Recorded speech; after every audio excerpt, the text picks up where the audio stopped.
across the UK, on DAB+, on YouTube, on your mobile, and on your side. This is Talk.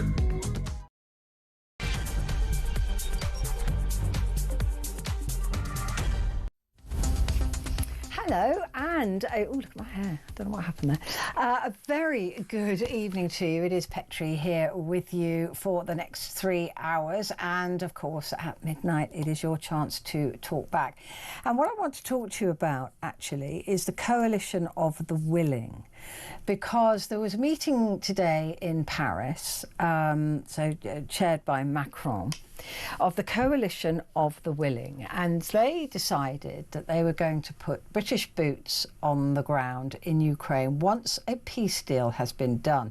Now, the devil is in the detail with this, because they're not just there for peace, they're there to defend Ukraine should Russia attack again. So they will be a defensive force. Now, of course, none of this has been agreed by Putin. And he's already said that no NATO forces are to be on Ukraine soil. So I don't know how this is going to go with Putin. But also, I don't think that Putin really wants a peace. So I don't think anything will appease him. But what I want to know is, do you support the use of British forces on Ukrainian soil? Do you support the idea that there will be military hubs across Ukraine for defensive reasons against Russia? Now, it could be that this is what does have to happen in order to stop that war, and we all want that war stopped. But I'd love to know if you've ever been in the military. How long is this going to last? How long will we have to be there? What is the rotation going to be? How will these soldiers manage us? Do we have enough soldiers?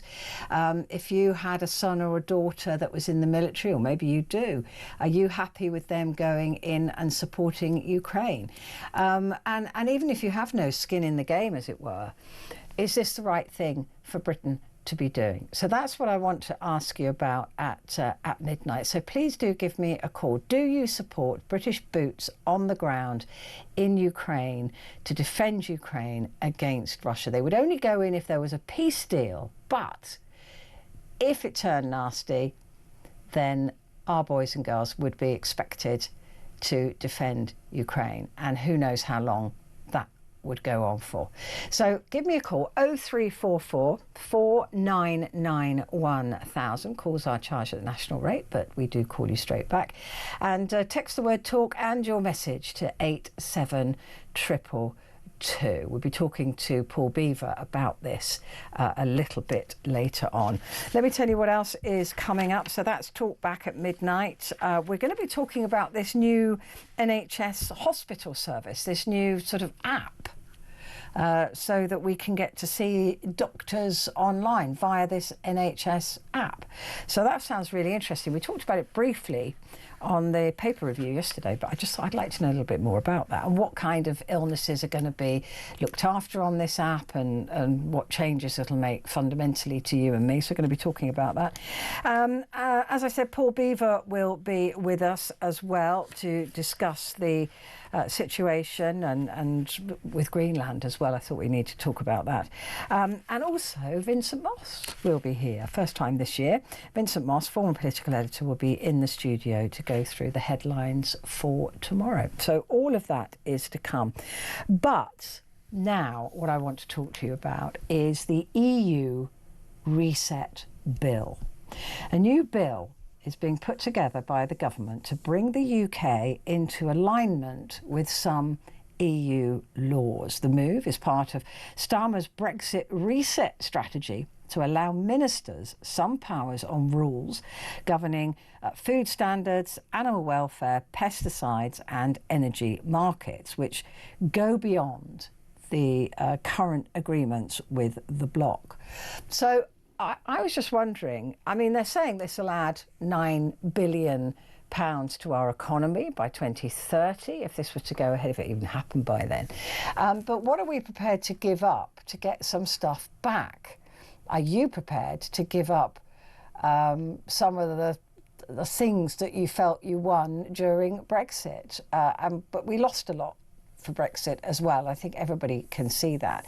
Do you think that Keir Starmer is being a bit of a traitor to that referendum by joining us closer to the EU? This isn't the customs union, this will be the single market. The customs union would deny us the right to keep the deals that we've got with India and America.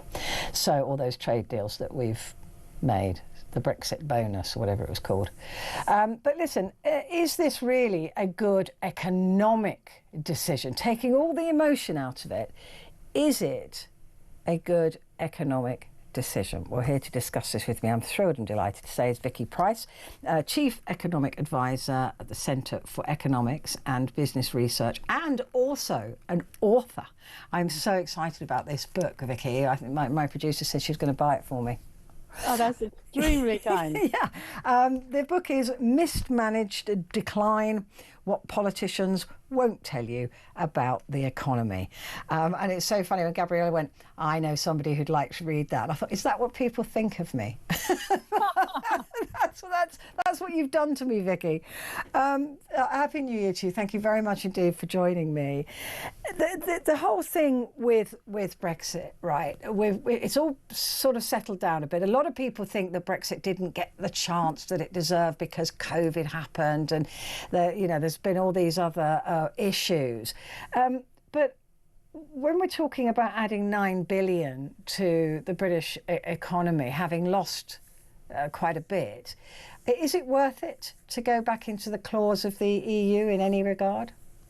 Well, it's interesting because thank you very much for talking about the book to begin with, which is very kind of you.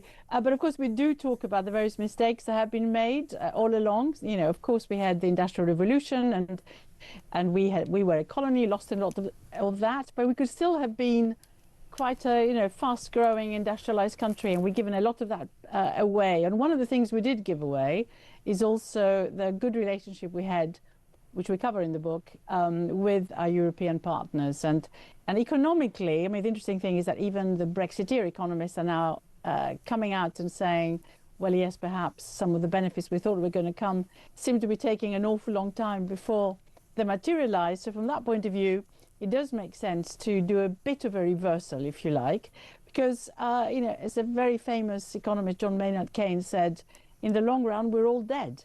So that we can't hang around waiting for those benefits to come. And we know that businesses have found it pretty hard going. And one of the things this bill will do is ease some of the regulations, because in reality, you can be dependent, have your own regulatory environment.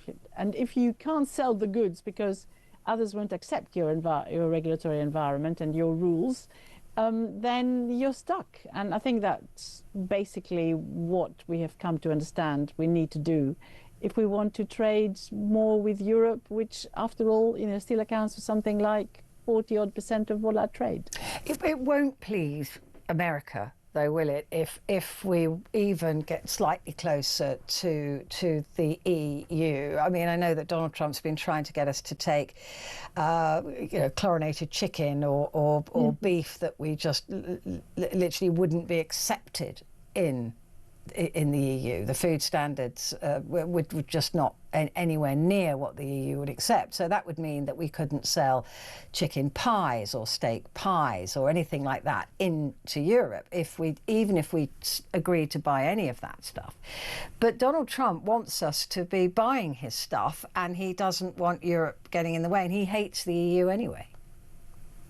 That may be true in terms of what he says. I mean, he's given the EU a reasonable trade deal as well. It's not as good as the one we've got. So ours, if you like, averages 10% in terms of the tariffs. With Europe, it's 15%. And actually things change. And as we know, even in our case, the deal we've got with the US seems to have now been paused in a way until we sort out some more of the details. And look how they've actually more or less forced us to increase pharmaceutical prices, what the NHS pays to buy new drugs from US firms and others. So the pharmaceutical industry benefits, it's us as taxpayers who are going to have to pay a lot more. So it's not all one-way good news, I'm afraid. So there are lots of issues there. And there is the argument that perhaps if we were doing it all together, we could have got a better deal for everybody, and then we would also have been able to trade more easily between ourselves. Because there is this issue about the customs union, which is one of the things which is going to be raised when this bill is being debated, particularly by the Liberal Democrats, but also others, even within the Labour Party, who are saying we should really join the customs union, because it's that causes huge amount of bureaucracy when you're trying to sell something to the EU, because we have different tariffs that we have against different countries. And when things come in that go into a production process, we have to explain, how those tariffs differ from what the EU has before we were all one and the same, and then pay the difference. So it has become pretty difficult for smaller firms in particular. And what we found is that our trade intensity has gone down significantly. And the British Chambers of Commerce calculates that, in fact, possibly something like 30% fewer firms are now selling or doing trade with the EU, and that's bad for the economy overall. Some of the things that they're looking at are food standards, animal welfare, pesticides. We're already aligned with the EU, aren't we, on many of those things?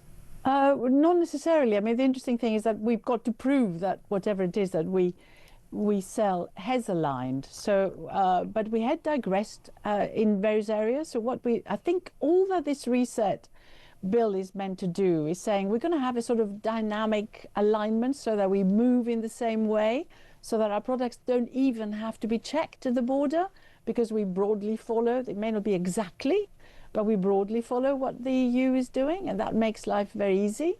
And I think it's good for both our imports and our exports, frankly, if we're able to do that. And you were right when you started talking about chickens. Very important. Actually, we managed to avoid that. We did. In our trade deal with the US so far.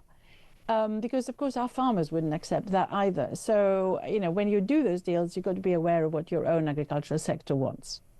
And, like I said, not being able to sell it on. To the EU, because it wouldn't reach any of those standards. So all in all, is this the direction of travel? Do you think that we will at some point, no matter what, without another referendum, start to realign more with the EU? Yes, I mean, what we also want, which we did have, is mutual recognition of our regulations. Again, you were right in what you said, that there are some differences in our regulation, but if they fall within a certain sort of sphere, if you like, in terms of where the regulations apply, you can agree with the country with which you're trading or dealing with. Like, for example, in financial services, you can agree that, yes, you differ a bit in terms of how you regulate your financial sector, but you accept each other because you're doing it for the benefit of all, if you like, because there are repercussions since we're trading so much with the EU anyway, and the financial services are so important. So you have something that used to be called the mutual recognition of regulation. So, in other words, yes, you differ, but you differ in such a way that the other side accepts it, and it can be done both ways. And that's how it used to be. So we were never really completely aligned all across. We had our own rules, for example, even in terms of the labour market. How many hours doctors could work. We got exemptions from all sorts of things in the past. So if we're able to move in a direction which says, okay, we are slowly moving into your direction of regulation, but for the moment, and while we're doing it, because of exceptional circumstances, we may need to differ a bit. Just accept that our regulation is equally good because of special circumstances, then that moves us forward. And of course, what Keir Starmer wants is growth. And if we don't move in that direction, including getting better agreement for and mutual recognition of qualifications. We don't all teach the same things at universities, or even how we train our doctors differs a bit. But if we accept the qualifications and we can sell them across, people can move more easily. It cuts across so many sectors of the economy, and it makes sense. It makes economic sense. It's not ideology. It's just economic pragmatism, really. That's exactly what I wanted from you, Vicky. Thank you very much indeed. Vicky Price, Chief Economic Advisor at the Centre for Economics and Business Research and author of Mismanaged Decline, What Politicians Won't Tell You About the Economy.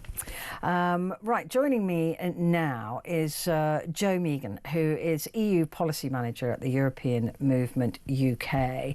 Joe, thank you for joining me. So, right, we've heard the economic arguments, not ideology, just pure economics, and Vicky seems to think that we have to head in that direction if we want growth.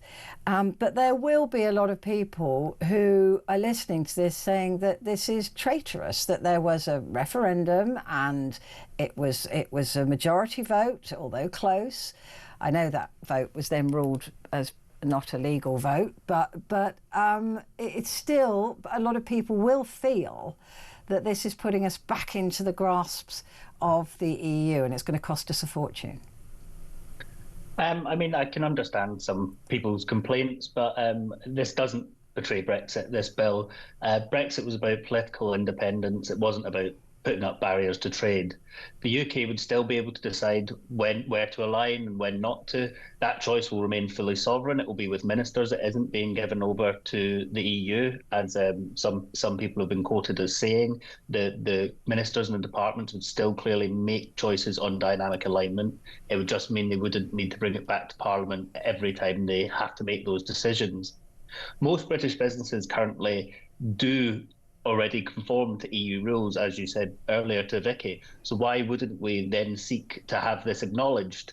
You know, the only thing we're trying to remove here is checks at the border and red tape. We're not actually trying to introduce any new rules. Although, as Vicky said, there has been some slight backsliding since we've left the EU, partly a sort of legislative drag ever since we have left. We've not kept up with the ongoing legislation that comes out of Europe. So this would just allow us to be more nimble and agile in keeping up with these arrangements and reducing trade barriers as much as possible. It is very emotional, though, isn't it, Brexit? Which is why I wanted to start with the economy and just say, right, just barefaced facts. I don't want to know if you agree with it or disagree with it. Just looking at it economically, and we've seen the queues, right, at ports and things like that. We know now that those checks take a longer time. It's costing more money, and that gets fed back to us as consumers. But when it is so emotional, how do you persuade people who are listening to this now, who are going, no, this is what we didn't want. We don't want anything to do with them.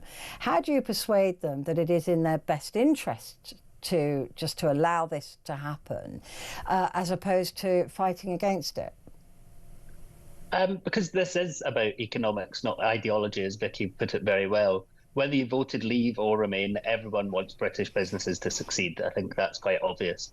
At the moment, companies are facing duplicated paperwork, extra forms and delays at the border, as you said, sort of gridlock at Dover.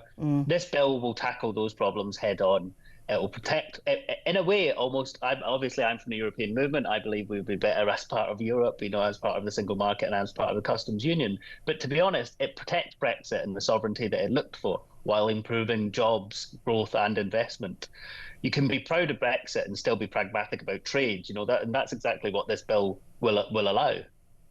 A lot of people listening will be thinking, well, they're going to make us pay for this. We Brexited, they're not happy with us, so they're going to make it as difficult as possible and as expensive as possible. None of this will be free to us, I'm sure, but there will be costs attached to this. Well, I think the simple thing is, as Vicky said, I think, or as you said, 30 billion in increased economic value by the end of 2030. Any cost that will be levied against us will be offset more, or times 10 even, by the increased trade capacities across our borders. Our government isn't doing this as a giveaway. They're doing this because they realise, with hard-nosed, pragmatic economists, much like Vicky, that this is the best thing for growth and is the best thing for getting Britain moving again. Of course, it's not. I mean, getting closer to Europe or to the EU isn't unfortunately just about trade, is it, at the moment? We're looking at a very uncertain world. We're looking at a president in the United States that could change the tariff policy at any point for any reason, and bully us into having to pay him or getting the American people to pay the tariffs, but still to make it more difficult for us to sell into America. So we do, in a sense, need to wean ourselves off the American dollar, maybe. Yes, I couldn't agree with you more. It's been proven in the last few weeks we look at Venezuela, look at Greenland, that America is not the reliable partner it once was. The Peace Pax Americana we had post-Cold War just seems to have ceased to exist. So at the moment, who would you trust more, the EU or the USA as a reliable trading partner? And let's look at it simply, is the EU's on our doorstep as well. This might be a different issue if it wasn't across the channel we had the United States, but it's not.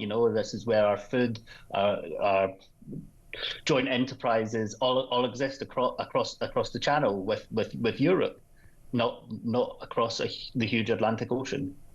I mean, also, in referring to us being closer to Europe, we have to be in terms of defence, so that we have to be because of Russia.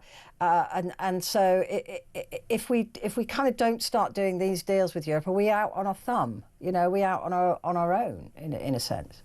Yes, you raise a good point. And these days with sort of hybrid warfare and, it's economic warfare, it's about resources, the trade and defence and our security are not mutually exclusive. These are all connected issues.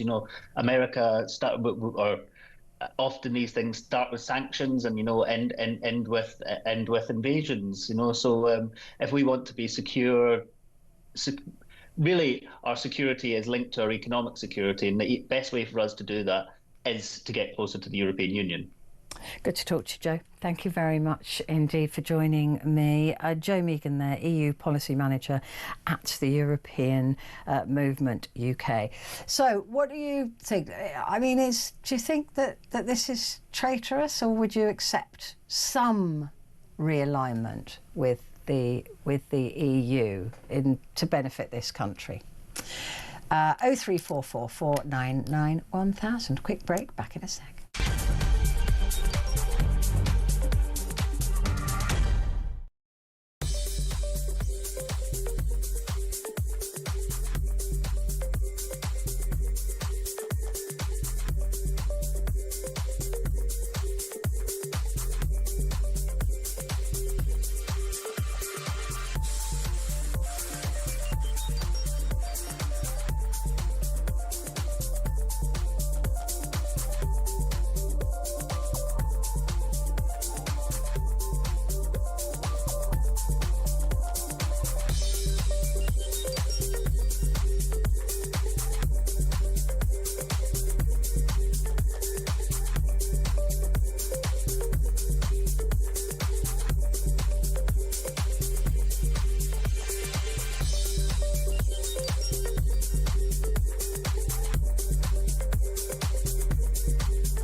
Across the UK. On DAB+.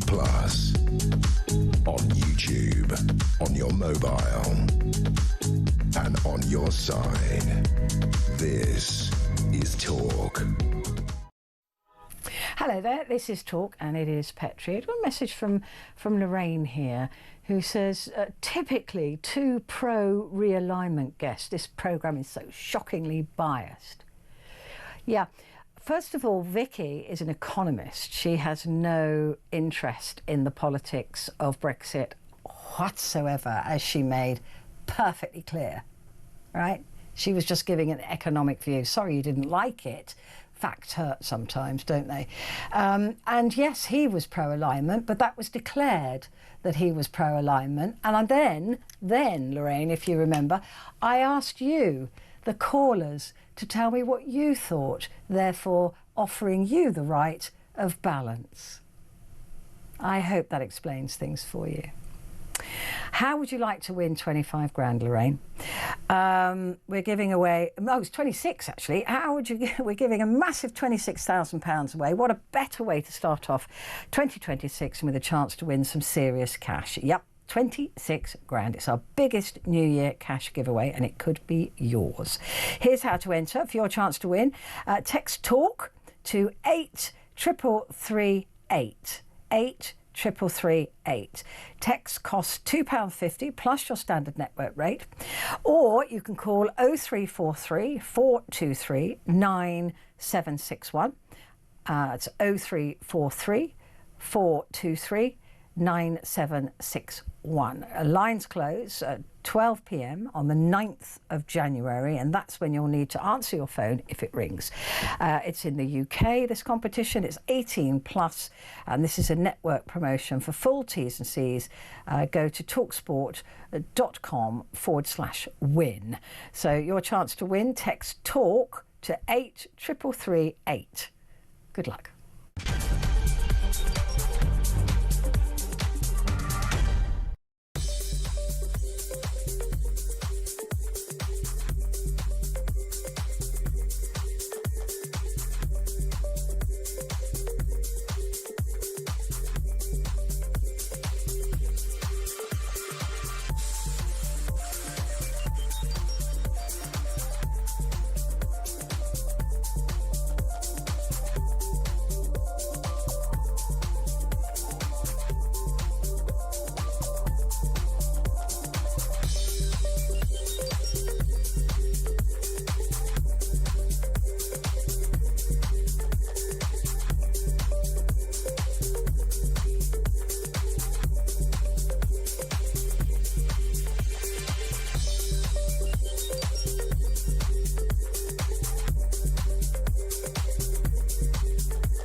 across the UK, on DAB+, on YouTube, on your mobile, your side. This is Talk. Hello there, and a good evening to you. It is Petrie here with you until 1 o'clock. Just a reminder that Vincent Moss will be joining us at the top of the hour. Now, much to discuss in the next section as we look at the meeting between the Coalition of the Willing, which took part in Paris earlier on this evening. The leaders of the Coalition of the Willing met to discuss security guarantees for Ukraine in the event of a ceasefire with Russia. Ukrainian President Volodymyr Zelensky, UK PM Keir Starmer and French President Emmanuel Macron were joined by US envoys Steve Witkoff and Jared Kushner, who is, of course, Donald Trump's son-in-law. A declaration of intent has been signed today that paves the way for a legal framework under which British, French and partner forces would operate on Ukrainian soil. That's the phone-in at midnight. Do you support the idea of British boots on the ground? But first of all, let's listen to the Prime Minister, Keir Starmer, a little bit earlier. The purpose of the Coalition of the Willing is to help deliver a peace that can last and to work with the US to guarantee Ukraine's security for the long term. This work is now more advanced than ever. Today's joint declaration set that out in clear terms. On top of that, and alongside President Zelensky and President Macron, we went even further today. We signed a declaration of intent on the deployment of forces to Ukraine in the event of a peace deal. This is a vital part of our iron-cast commitment to stand with Ukraine for the long term. It paves the way for the legal framework under which British, French and partner forces could operate on Ukrainian soil, securing Ukraine's skies and seas and regenerating Ukraine's armed forces for the future. So there you go. The Coalition of the Willing is willing to send British troops to Ukraine. And they would have to act as a defensive force if Russia were to kick off. So that's what I'm asking you later on, is whether you agree with that. Well, here to discuss this and other issues around the world is Paul Beaver, I'm delighted to say, analyst and author. Paul, first of all, let's address the issue of British boots on the ground. I mean, this hasn't been cleared by Putin, who's already said he won't have any NATO forces on Ukrainian soil. But aside from that, we're willing to send men and women there for how long? It's a very big issue, this. Petrie, you and I had talked about this last year at the time when the first peace deals seemed to be on the cards, and the president of Russia said, no, we're not having any NATO troops in particular. He didn't want there. That's Britain, France, United States, and as the Prime Minister said, partner nations. But there are so many issues here. Do we have the capability? Do we have the capacity? How long do we do it for? Are we going to be policing the seas, the Black Sea? If so, Turkey will have to allow our warships to go through the Bosphorus. That's a big question in its own right. Gosh, I mean, we could spend a long time looking at this. The other question you have to ask is, do we have an army that have sufficient capacity to do this? At the moment, we have very few main battle tanks. We have very few armored vehicles. We have no artillery to speak of. All these things will be needed. There's no point in sending a group of soldiers who are lightly armed. They've got to act as a deterrent to further Russian aggression. There'll have to be, for example, a demilitarized zone in Russia as well as in Ukraine. Gosh, there are so many things that need to be sorted out here. The thing is, though, we're very good. I mean, I can say this for every country, really, very good at getting into situations like this. We're just not very good at getting out of them. I mean, you know, you look at Bosnia, you look at Iraq, you look at Afghanistan. I mean, it's all been an absolute mess. And we're still deploying troops all over the world in places that everybody's forgotten about. So that's my concern here, Paul, is you know, signing this big declaration, being the big man that Starmer is always trying to be. It worries me that we can't then get out of it. Well, I think this is always the problem, that politicians and soldiers have exactly the same. And when you talk about soldiers, of course, you have to talk about their families as well. Is, you know, just how long will we be there? Where does the budget come from for this? Is this going to be extra spending that the Treasury are going to fund? How are we going to do all of this? And we just don't have a lot of equipment at the moment available. I mean, the British Army is fully committed in Estonia with the only artillery really that we've got, the only main battle tanks we've currently got, the Warrior infantry fighting vehicle, which goes out of service next year. You know, there are all sorts of issues here. Our Royal Air Force fighter aircraft, the Typhoon in particular, have really heavily worked around the world, from the Falklands to Scotland to Cyprus. You know, there are so many things that we are doing. And quite rightly, we're doing things because we are a nation that believes in the rule of law and what used to be called the rules-based international community.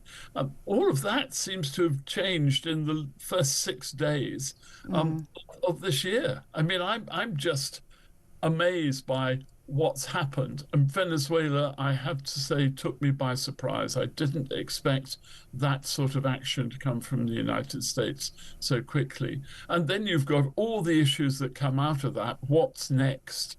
President Trump has been very busy talking about that, but not talking about Ukraine at all. No. Well, he gets bored, doesn't he? And thinks that peace deal is being that's done now. That's kind of sorted.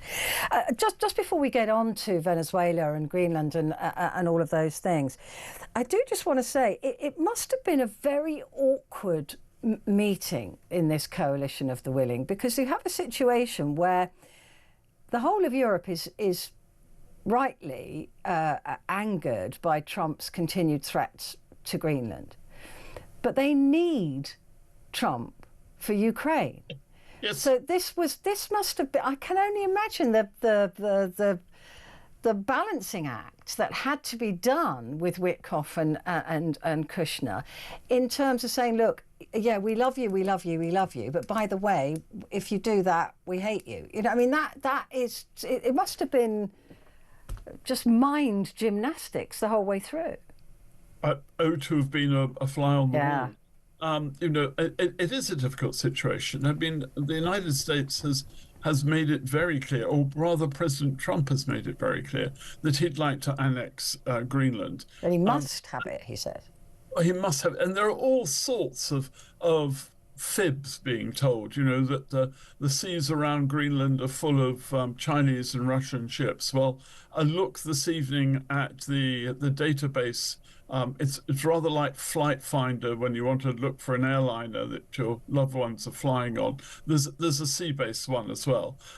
There are 6 Chinese ships in the area, all going on their lawful business, and no Russian ships. So that pretext is gone. America has a base there, but there are all sorts of interesting treaties. Did you know there's a 1923 treaty which says that in the event that Denmark no longer wants Greenland, its first option is to offer it to the United Kingdom?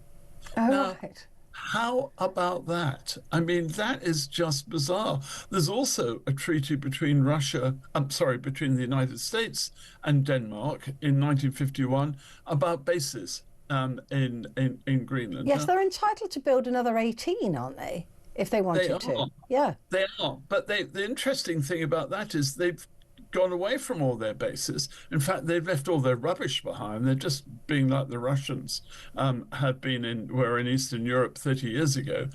They've moved out. They've left contaminants all over the place. So, gosh, there are just so many issues with this. I mean, the thing is, how about? Can I just offer you something here? How about if the Americans have said at this Coalition of the Willing event in Paris tonight, if you give us Greenland and all that matters, we will make sure Ukraine doesn't fail, and we'll do everything we can to support Ukraine.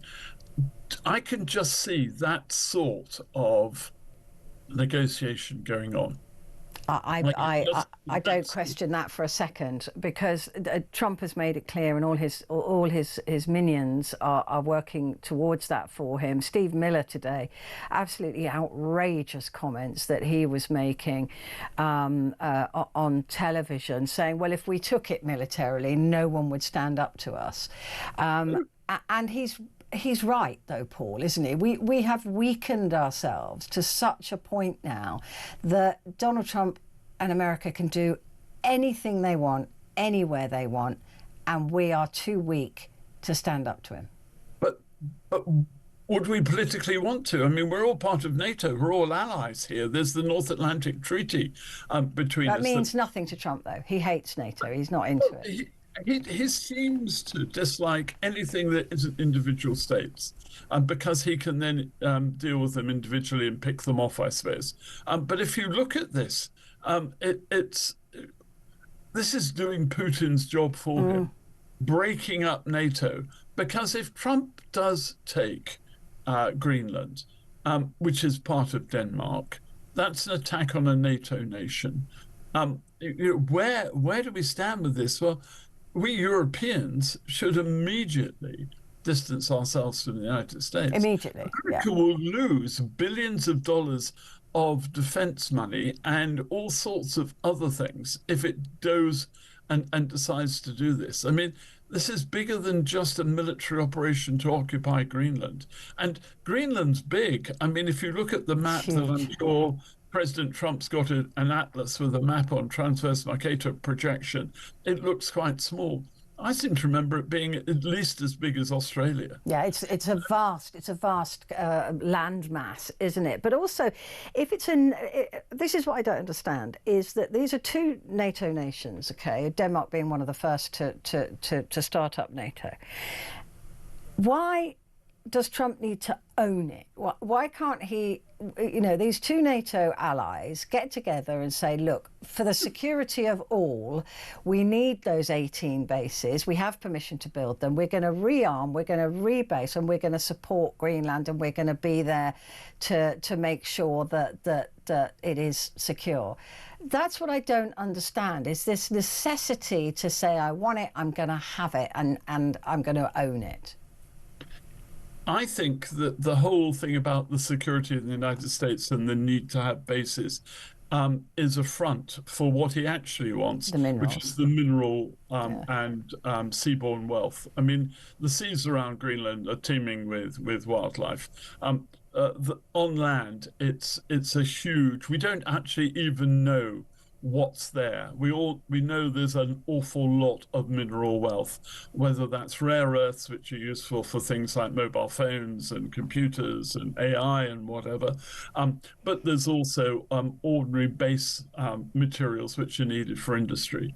And if they are part of the United States, then it just makes life so much easier for American business. So this is I think it's a red herring to think this is about the security of the United States, because it's got the security, it's got the Dew line, the early warning line, which goes through Thule in Greenland all the way across to Alaska through Canada. That's there already.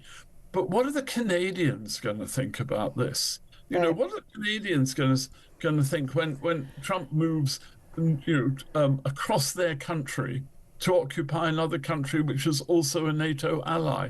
There's so much politics here.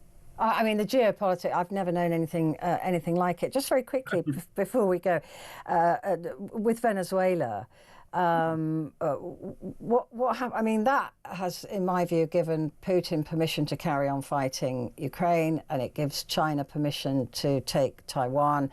The world has changed with Venezuela. Like that. I mean, that one act has changed everything. I mean, last weekend, the rules-based international agreements about sovereign territories and things like that went overnight. And if what's going to stop China now from attacking Taiwan? It will just say, well, look what America's done. And America could do more. I mean, they're talking about Cuba.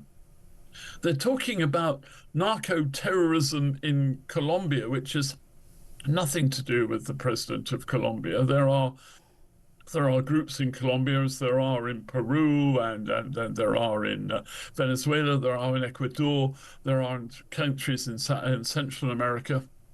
Is America going to attack all of these places on that rest? And what about Mexico, which is the biggest? I know, Mexico is the biggest. Yeah, and it's got a woman leader. Which Trump's not very... Which he will not be happy with. No, absolutely. No, absolutely not. Oh, my goodness. I mean, honestly, this topic, we could literally... We've only just scraped the surface here. I'm aware of that. But thank you very much indeed, Paul, as ever. I'll speak to you very soon. Be nice to have a nice conversation one day, wouldn't it? I don't know. Paul Beaver, analyst and author. Quick break. Back in a sec.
Across the UK, on DAB+, on YouTube, on your mobile, and on your side. This is Talk. Hello there, this is Talk, and it is Petrie here with you. Since COVID, the NHS has revolutionised, hasn't it? It really has. We've got apps, we've got all sorts of ways of seeing our doctor now. But there is a new initiative, which is an online hospital service. It'll allow patients with issues like eye conditions, menopause and prostate enlargements to access the service for now.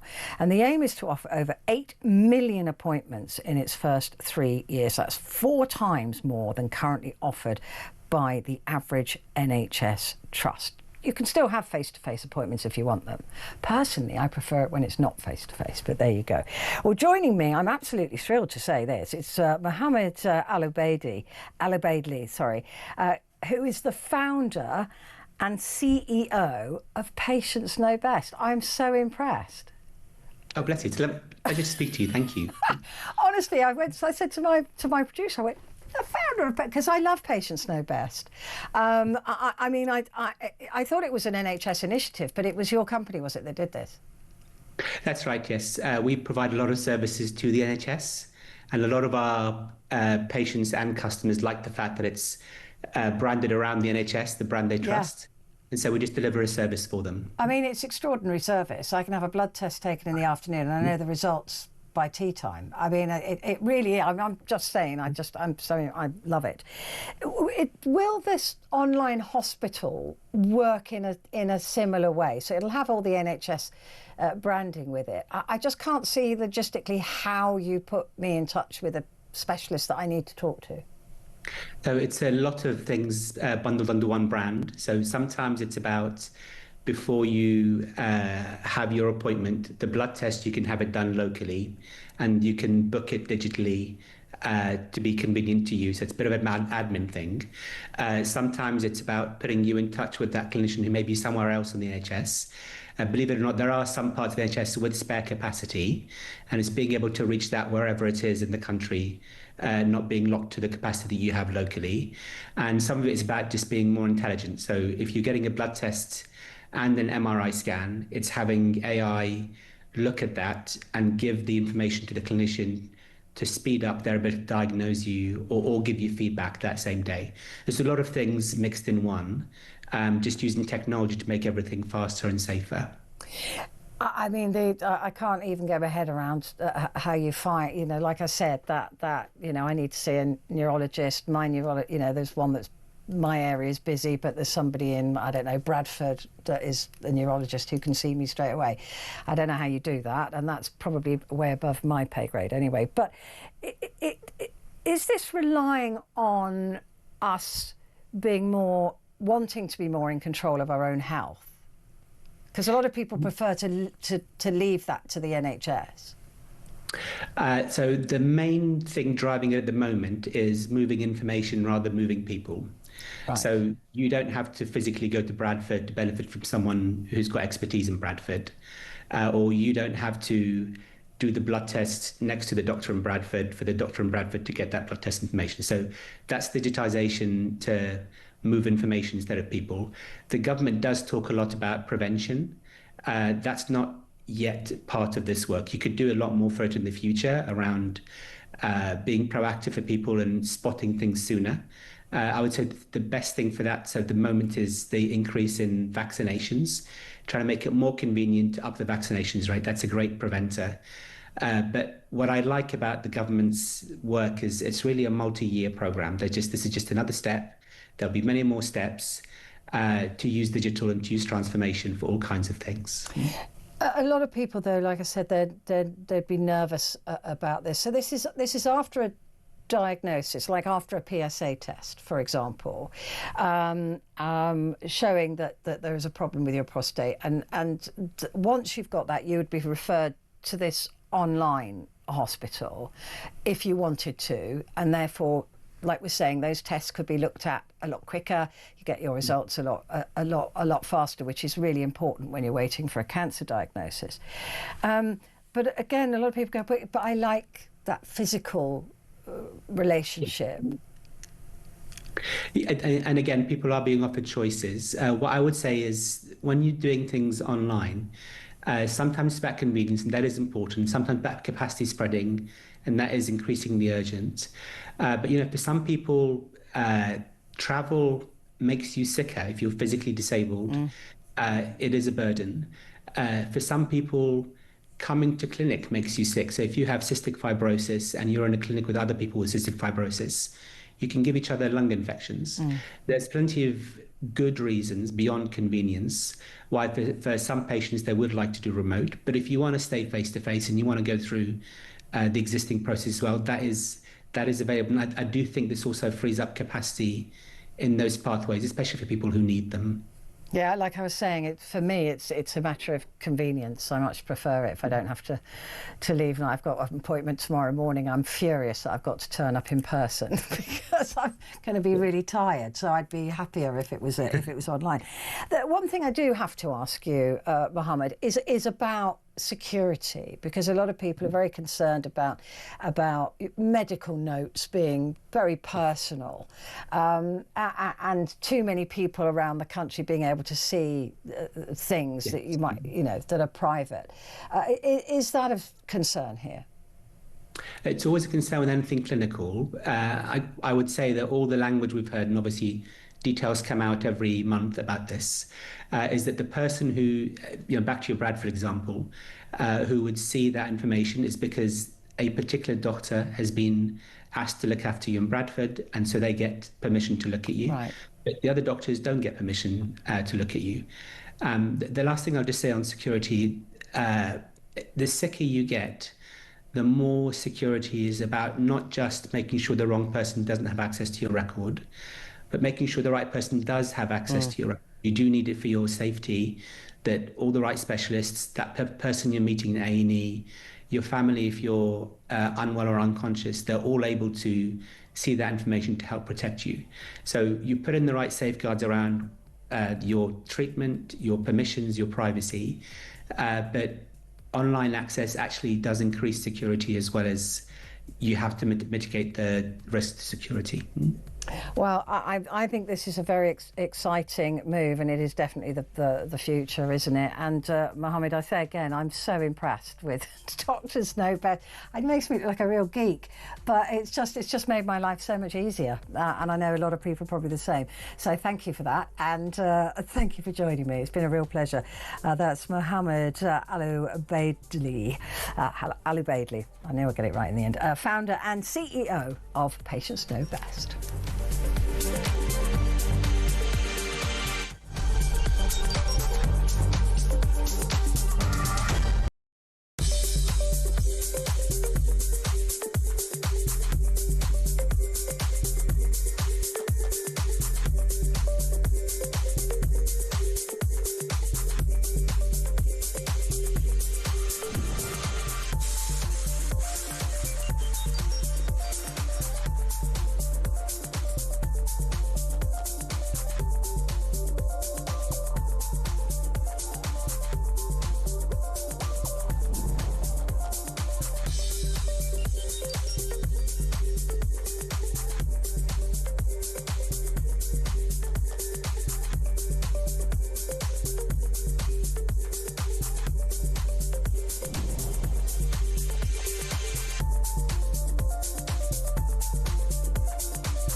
Across the UK, on DAB+, on YouTube, on your mobile, and on your side. This is talk.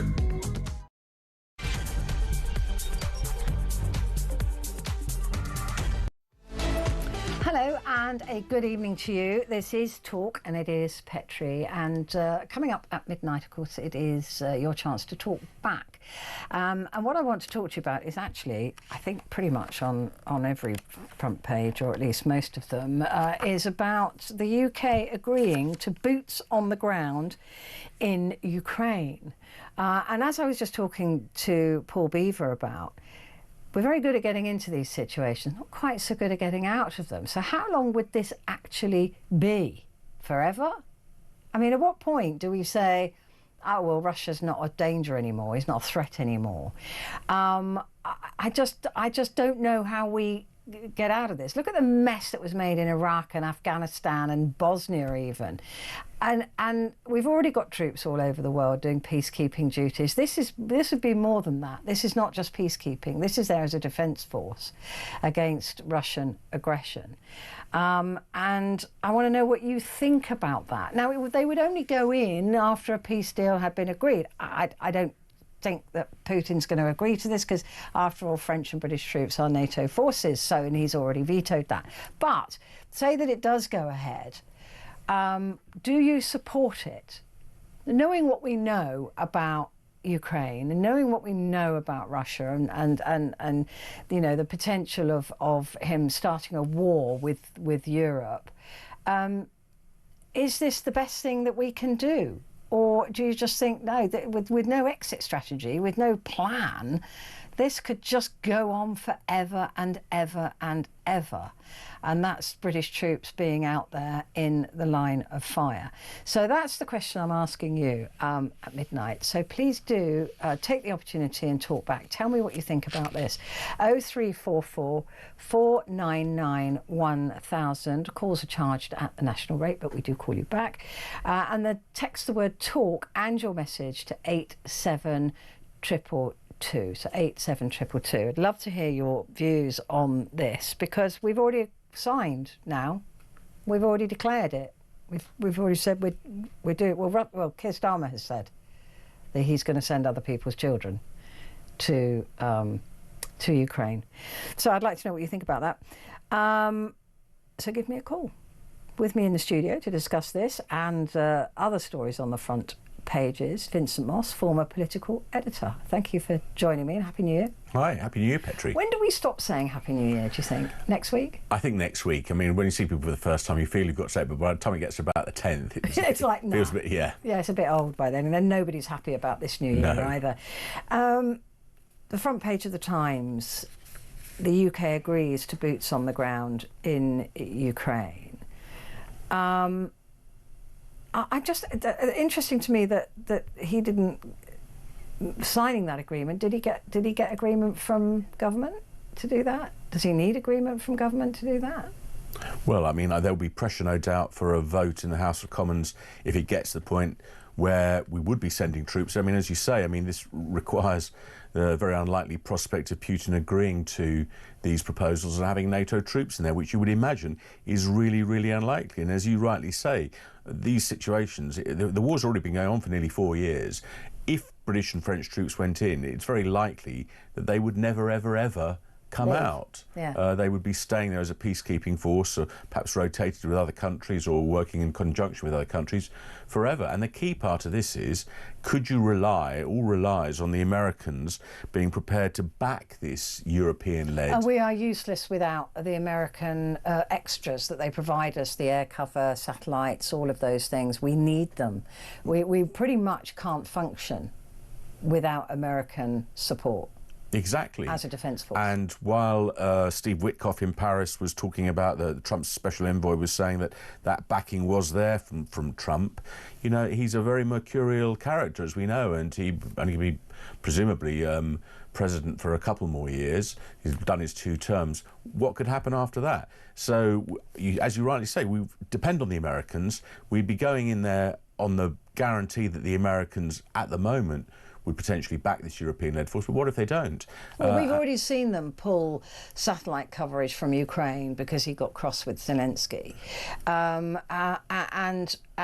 we are also looking at the the possibility of the breakdown of NATO, the very real possibility of the breakdown of NATO, and Donald Trump doesn't care about NATO, if he tries to take Greenland. So, I mean, that's a NATO ally against a NATO ally. There's nothing written in the NATO constitution, by the way, that talks about a NATO country attacking another NATO country. No. So that would be unprecedented. But say that did lead to the collapse of NATO, and Trump's already threatened to pull out of NATO.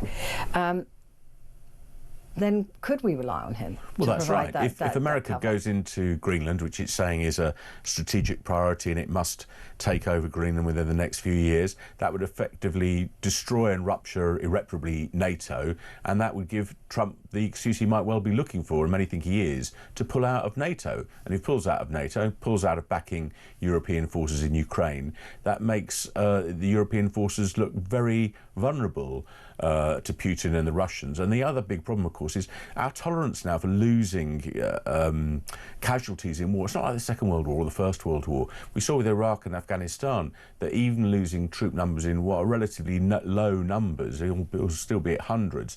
I think to lose even one or two or half a dozen English troops in Ukraine would create an outcry here and immediate demands for a withdrawal if the public even support it at the moment, which I suspect they probably wouldn't if polled. So it's a hugely problematic issue, and I suspect that we'll see various people in the House of Commons demanding votes on this if it goes ahead. But as you say, I don't think it's a decision that Keir Starmer should be allowed to arbitrarily make on his own. I don't believe that is what democracy is. That you have one man, similar to what's happening in America with Trump, making that sort of decision on behalf of young people in this country. No, I guess his only defence would be this isn't a military action, which would almost certainly require, does require a sort of but it could easily become a military Well, exactly, action. But he would defend it by saying it's just a peacekeeping thing at the moment. But as you rightly say, I mean, it would take very, very little for the Russians to potentially do something that could turn it into a military action very, very swiftly. Yeah, and the other thing that I'm concerned about at the moment is just how pathetically little power and gravitas that the United Nations has at the moment. I mean, I was watching some of the stuff that was going on there over Venezuela. Very strong words about this is against international law. And? Exactly. Nothing. No, nothing's going to happen. Nothing. And Trump doesn't care about that either. No, he doesn't. Just blah, blah, blah. You're just telling me I've broken the law, so what? There's no power. There's nothing to hold America to account.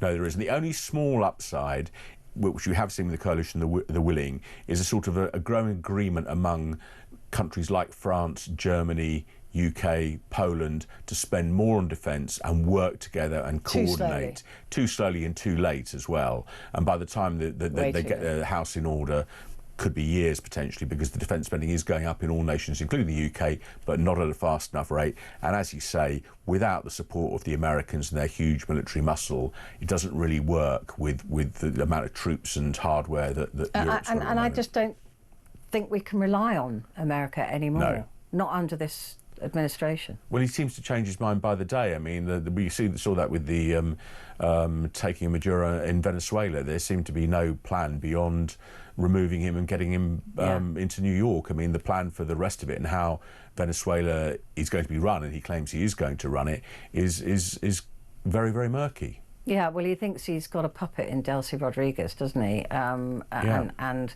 countries don't like being run by puppets. That's right, and he hasn't changed the regime. It's the same regime. It's just a different person. So, and all the apparatus is still there. So, what's he really done? He's taken out the head of the regime, but the deputy's still there, and all the military element is still there, and the same people are still there, and the sort of enforcers on the streets are still there. He's not even backing releasing political prisoners. No. He said he wants the oil companies in there first, get that sorted out, and then he'll think about the political prisoners. Yeah, and he's already talking about potentially intervening in Colombia. He's mentioning Mexico, and that's on top of Greenland.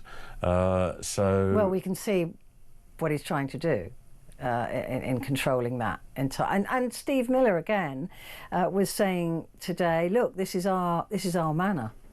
And we are a superpower, and we're behaving like a superpower. Those are literally the words he used. That's right. It's the key word now is hemisphere. Yeah. This is our hemisphere. This is our hemisphere and of you're either in influence. it or Yeah. you're not, and anything that's in it, and that goes all the way from Canada and Greenland in the north down to Colombia and Venezuela in the south, Mexico, and of course Cuba. They're keen to see changes in Cuba as well. Let's not forget a lot of the people who died who were trying to protect Maduro were 34 Cuban of them, I think, were they? bodyguards and security. So he basically is saying, we want to control everything that is near us, all of our neighbours. And of course, as many people have discussed, the big threat about all of this is, what does it mean for China and Taiwan? What does it mean for Russia, everybody else, Russia and Ukraine? And how can you sort of, on the one hand, condemn Putin going into Ukraine if Trump is doing what might be seen by some as similar things on the other side of the planet? Yeah, I mean, it's Venezuela is actually quite a complicated. Well, it's a very complicated situation, but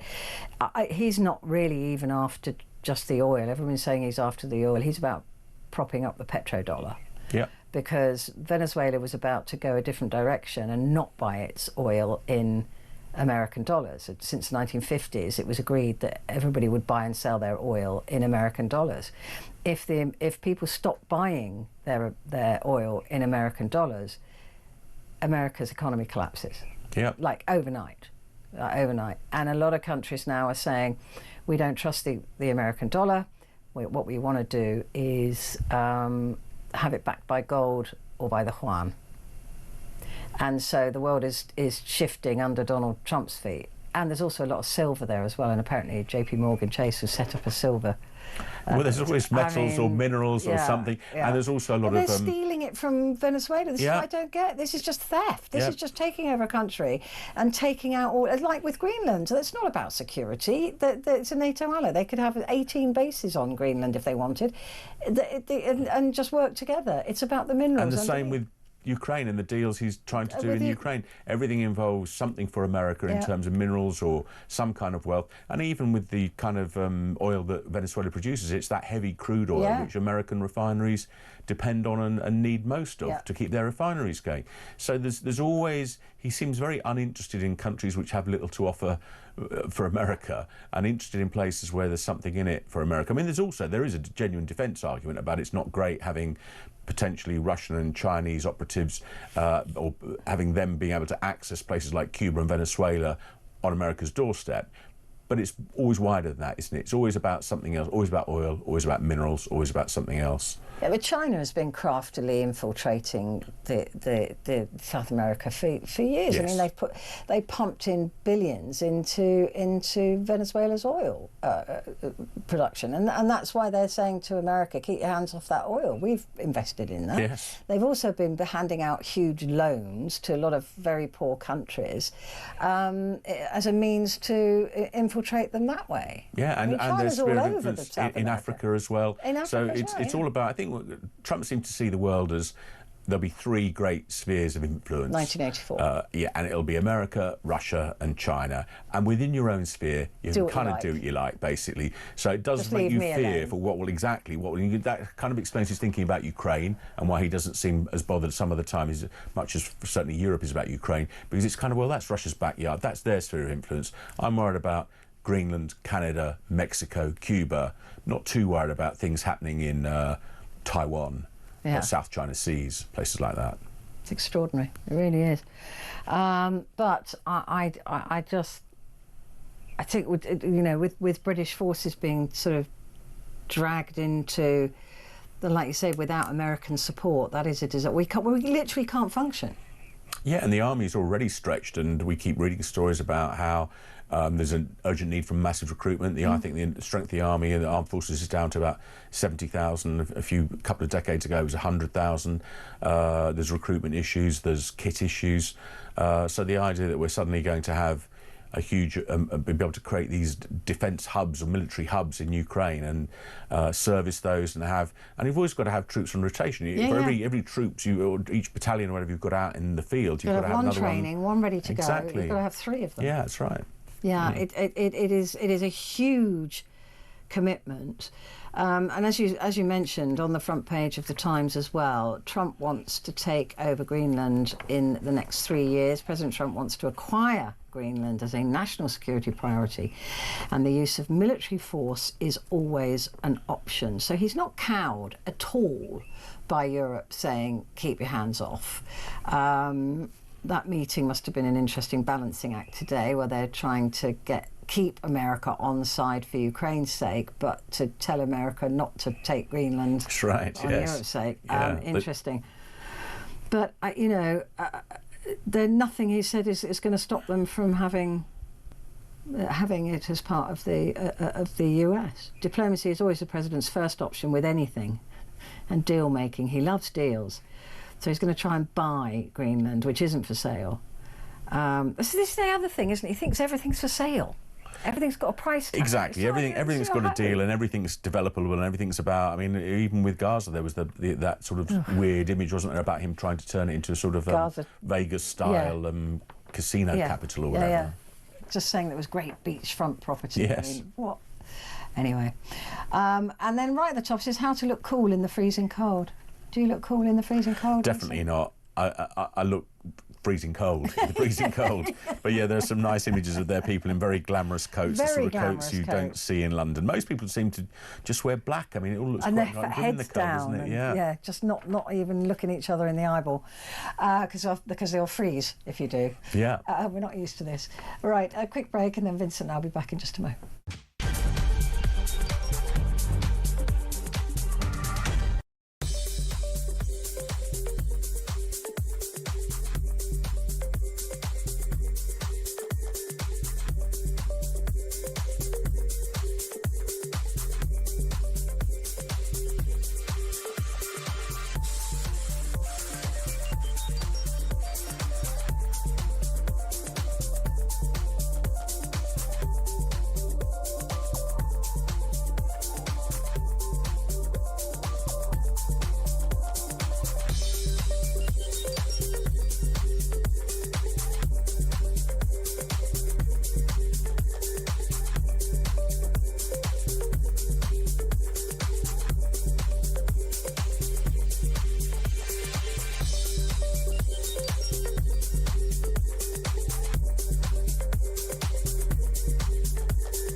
Across the UK, on DAB+, on YouTube, on your mobile, and on your side. This is Talk. Hello there, and a good evening to you. This is Talk, and it's Petrie here with you, and with me, Vincent Moss, a former political editor. The Daily Mail, this is a horrendous story. The police blunder to defy belief. Just awful. Incredible, really. Yeah, a family who spent 3 weeks grieving after they were told wrongly their teenage son had died in a car crash, and a second family were told that their son had survived when he was actually dead. I mean, how you get something like that wrong? And this is South Yorkshire police, and they only discovered they'd made this, according to the Mail, this staggering mistake when the badly injured boy woke up in hospital, this happened on Sunday, and told nurses, "I'm Trevor."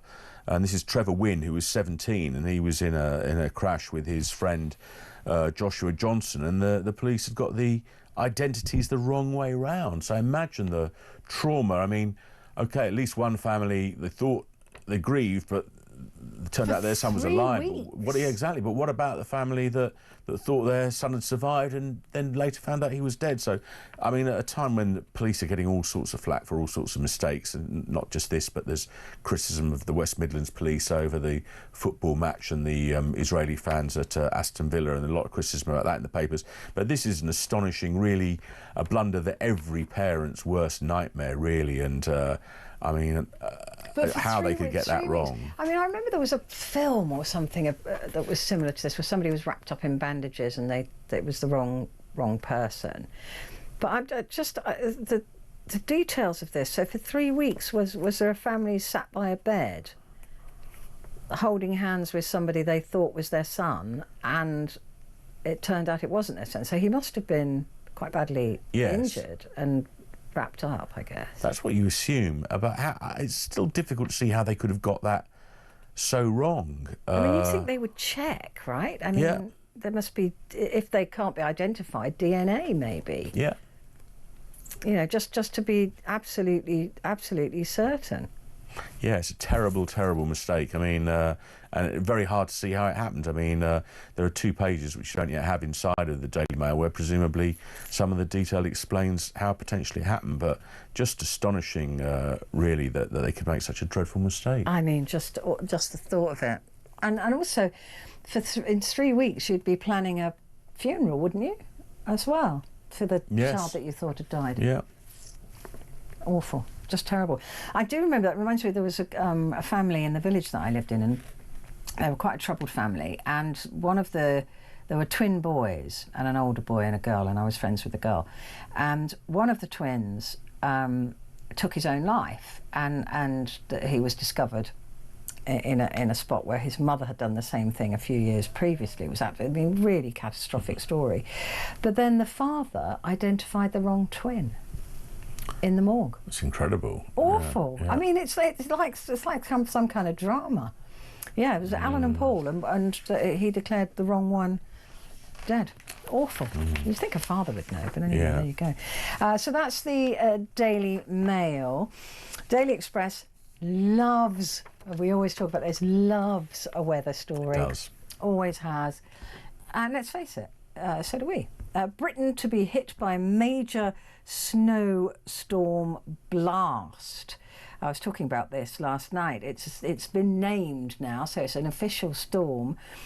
Storm Goretti sweeps in. Up to 8 inches of snow could fall on higher ground in England and Wales, as this week's bitter temperatures remain well below average into the weekend. Well, it is freezing out there, but it does look as though the worst of the snow is really in Scotland and the north of England, as we expect, right? Yes, and we've had I think the rest of England, it's been freezing, and there's been a dusting of snow. They had a little bit of snow today when I was on the phone to Gabriella, actually. Yeah, like, a little bit. It's snowing. A little bit of snow, but about 4 minutes. It might be a bit overselling it to say hit by a major snowstorm.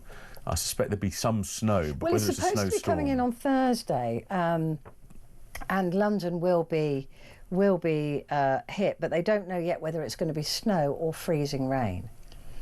I mean, certainly the pavements around me, you couldn't work. I was like, whoa! Exactly. I had to walk in the middle of the road. It was safer. They say walk like a penguin, don't they? Some of the advice is the way to survive. I think I probably already do. I think. But yeah, it could be bad, and there were a lot of schools shut over the last day or so, particularly in, as I say, Scotland and. They never shut in my day. We always had to get on the bus and, struggle through the weather and get there freezing, and in the classrooms wearing your coat and your hat.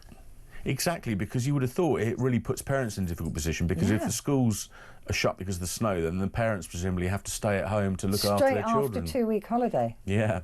Nightmare. Your worst nightmare as a parent. Yes. Because you're going, oh, yes, they're back at school, and then, sorry, the school's closed. Like, no! You've got to stay home. No! So we are set for some really, really chilly weather, which is interesting when you've got a dog. We were talking in the break, weren't we, about ours being just, no, not going out there. Too cold. I've got a little dog. He won't go out. Even with a fleece on, he won't go out in the snow and the rain. No. Have you got shoes for him? I'm thinking about this, but I'm not sure it would convince him either. No, I don't think shoes would my two would just take them off. But I think that Do they need shoes? Don't think so. I don't think it's the feet that they get cold. It's the fact they haven't got much hair, and it's their bodies that get freezing. Isn't it? Yeah. I don't know. Poor things. Right. So let's have a look at the Daily Star. Caleb's true grit. Clarkson's Farm star Caleb Cooper is still driving his tractor, clearing snow from the roads as Britain is blasted with a big freeze. What a nice bloke, they said. Have you ever watched Clarkson's Farm? No, I feel like I should do, because I feel like I should do. It does My seem sister to be said very it's popular. really lovely. It's a really, really good programme. If you want some feel-good sort of... Yes. I don't really associate Clarkson with feel good, to be honest, but apparently it's wonderful, and he's the standout star from the first few series, this Caleb Cooper chap. Yeah, it's a nice picture of him with his tractor, and he says he was out, or the roads were gritted outside the diddly squat farm, Clarkson's Farm. I did see something the other day where Clarkson was saying that he loses so much money on the farm, he needs to work on Who Wants to Be a Millionaire to earn the money to pay for the losses at the farm. Probably does. He's got a pub as well, hasn't he? Yeah. Yeah, so Caleb Cooper, despite being a celebrity now, presumably, is out with his tractor, gritting the roads. What a very, very ice chap, as they said. The Daily Mirror. Revolution on our roads. Drive to safety. Radical overhaul of car laws in a bid to cut crashes and save lives. Drink drive limit will lower. Over 70s face eye tests, and learning to take longer. Well, that's because they don't want more people on the roads, isn't it? The learners, I would have thought. This doesn't seem that radical. No, it's had some coverage in the other papers saying that it will kill off village pubs because cutting the drink drive levels will mean that instead of people being able to have a pint and a half or 2 pints, it would be cut much more severely, so you'd be able to maybe just 1 pint or nothing, and that would somehow be devastating to pubs. But I can't imagine if you're drinking 1 pint instead of 2, for example, that would make much difference. But it seems to be part of an overall package that's being announced by the government to make the roads safer. But I think the things that are really going to make the roads safer are not so much the slightly shaving the alcohol limit, but it's much stricter tests on eye tests on older drivers in particular, because there are an awful lot of accidents. Surprising how many accidents. You think as people get older they get more cautious, and they do. It's young drivers are involved in a lot of accidents, but also a lot of accidents frankly involve older people with failing eyesight who aren't wearing glasses or haven't told the DVLA that they need to do something about their eyesight, and they do involve an awful lot of people with poor eyesight, and they're going to be stricter eye tests which would make the road safer. And another one apparently is a lot of young people now don't wear seat belts, so I think they're talking about toughening up the laws on making people wear seat belts. Now I would think people of my generation put them on as a sort of matter of course. It just of course. Well, I remember when we didn't have to wear seat belts, and when seat belts first came in, it was like, oh, this is ridiculous, and I wouldn't even think about it. And most cars nag you. That's right. You've got the Mine noise, will go don't you? beep, beep, that's beep, right. Yes. beep. You know, it's like, oh, shut up. I mean, I will put it in anyway. It's only if I haven't got one of the dogs in their seatbelt. Yeah, probably. but apparently there's a big problem with some people not wearing seatbelts. I suppose they think it's cool. Yeah, it does, and it does sort of make sense that to make the roads safer. But I mean, certainly I know people who live in London, the roads feel fairly safe on the basis that you can never go more than about 5 or 6 miles an hour anyway. True. So that's much true. traffic. I mean, the other thing, I'm not convinced. I mean, Germany has got a 0 drink limit. In fact, we were warned when I was living there not even to have cough mixture if it had any alcohol in it, because it was, or even a chocolate with a bit of alcohol in it, because that's enough in Germany. So it was very, very, very, very strict. I don't have a problem with that, to be honest. I think it should be 0, or as close to 0. I think the argument for reducing it to 0 is people are just confused about where the limit would actually sit, and different people of different builds and different metabolisms will absorb alcohol at different rates. So if it was 0, if it's like 6'6" rugby player, you might be able to drink 2 pints and be under the limit, whereas if you're sort of quite petite and the rest of it, you might only be able to have a very little amount of alcohol. So it would seem simpler in many ways just to make it zero. And nobody knows what a unit is anyway, do they? And also different wines and beers are all different strengths. Yeah. So you could have a very weak beer and be fine, and or probably have a strong thimbleful of beer and be well over the limit. Yeah, so, or a cider. There was cider that got me drunk from the feet up. But yeah, it is interesting if you're talking about toughening. But also, cars are much safer now, and actually, our road deaths have been going down steadily over many years. They never go the other way. So even with these things, cars are making driving much safer now. They're semi-autonomous, aren't they? They'll alert you to when you're, some of them even. I've been in a taxi that has braked and the driver's gone, that's not me, that's because somebody cut in front of me, and the car brakes on its own. So a lot of these things now are coming through. Emergency braking system also in the plan. Well, that's where I assume we'll end up. We'll all be driving cars where the car, if something comes out in front of you, a child or football or an animal, the car will stop for you. So and I think the fatalities rate a few years ago, a decade or so ago, was about 7,000 a year, and I think it's still a lot. It's still 1,000, but it's come down, as you say, a lot. Yeah. And like I said, it's because the speed limits are slowing down, and also cars themselves are just providing us with more safety in a crash. Yeah, if they want to make the roads safer, they should stop cyclists cycling on the pavement and going through red lights, and those people who whiz around on electric bikes and ignore the road. So it's not just about cars and scooters. It's not. Exactly. They need to take a bit more of a tougher line on some of the e-bikes and e-scooters that are whizzing It's like driving around. through a swarm of wasps in London, isn't it, with all the bikes? They're sort of everywhere, coming out every direction. Every direction, on the pavements, and in particular, I know some cyclists, before they all ring in, do stop at the traffic lights, but many don't. Many don't. I've never seen one. Not one.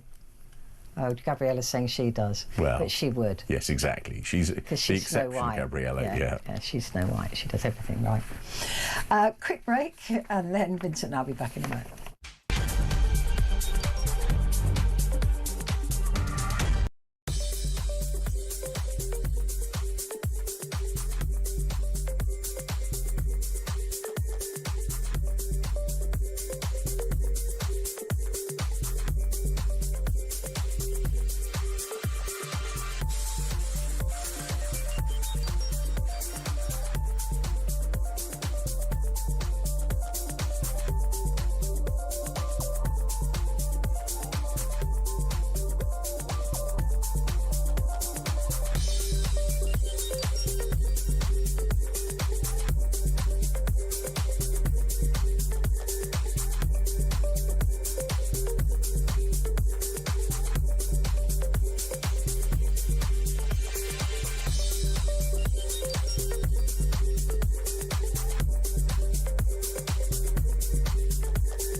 Across the UK, on DAB+, on YouTube, on your mobile, and on your side.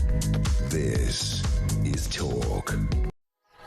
Hello there, and a good evening to you. This is Talk, and it is Petrie, and with me, Vincent Moss, former political editor. We're moving on to the Daily Telegraph now.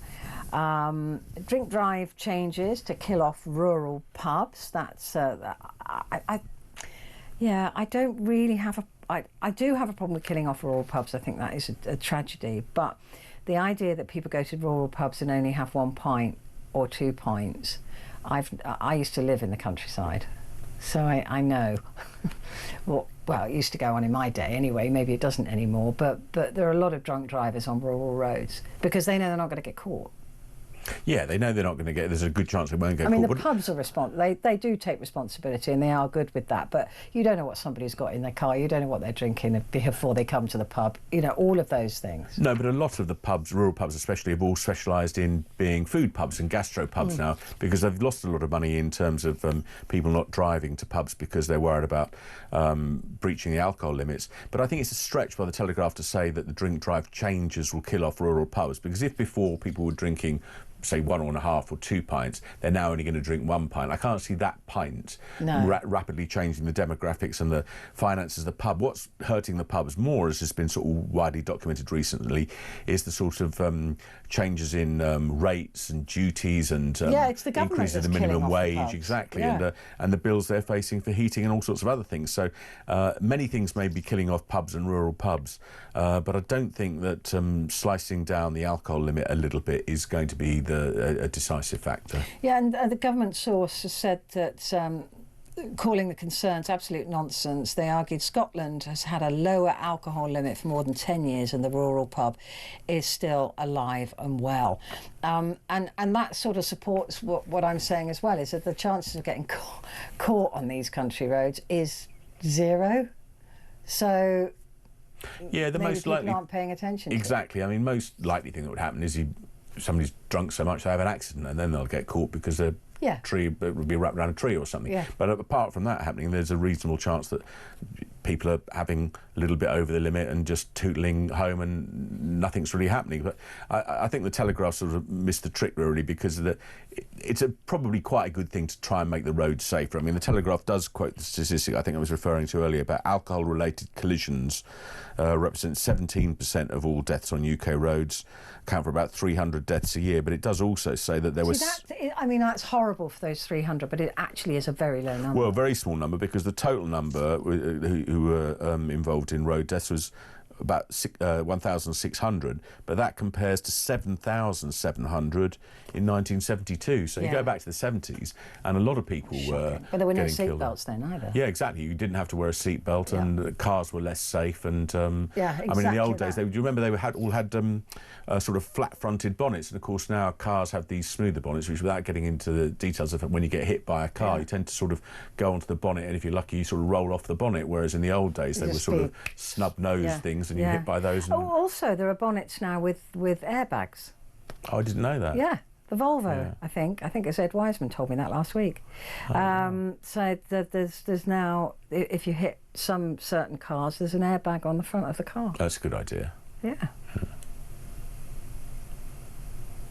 Is it? I think so. I think so. I think if I was hit by a car, I'd quite like there to be an airbag between me and the car. Yeah, that's true. But doesn't that just push you onto the road? I don't know. But anyway, the other story here is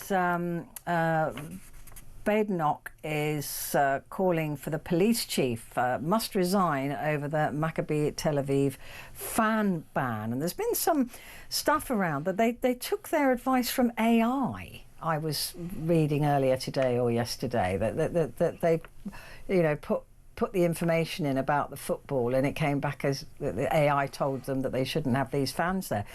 I don't know if that's true or not, but I certainly read that. But this is a very strange story, isn't it? Yeah, it keeps changing and morphing in different directions. I mean, the West Midlands Police do seem to be in real trouble, because they sort of advised that the Maccabi Tel Aviv match against Aston Villa, European match at Villa Park in November, shouldn't go ahead because of the threat from the sort of Maccabi fans. But it turns out, apparently the real threat, according to the Telegraph, was that the threat was from local people in Birmingham, as Camille Badenoch says. West Midlands Police capitulated to the Islamists and then collaborated with them to cover it up. There were extremists who were planning to attack the Jews for going to the football match, and the response was to blame and remove Jewish people instead. So it does sound very problematic, and Badenoch is calling for the Chief Constable of the West Midlands, who's Craig Guilford, to resign, and saying his position is untenable. So even though this is something that happened in November, it's rumbling on, and the West Midlands Police Chief is under real pressure to go over. Yeah, and this story keeps changing, doesn't it? So it doesn't feel like we're getting the honest truth. No, it doesn't.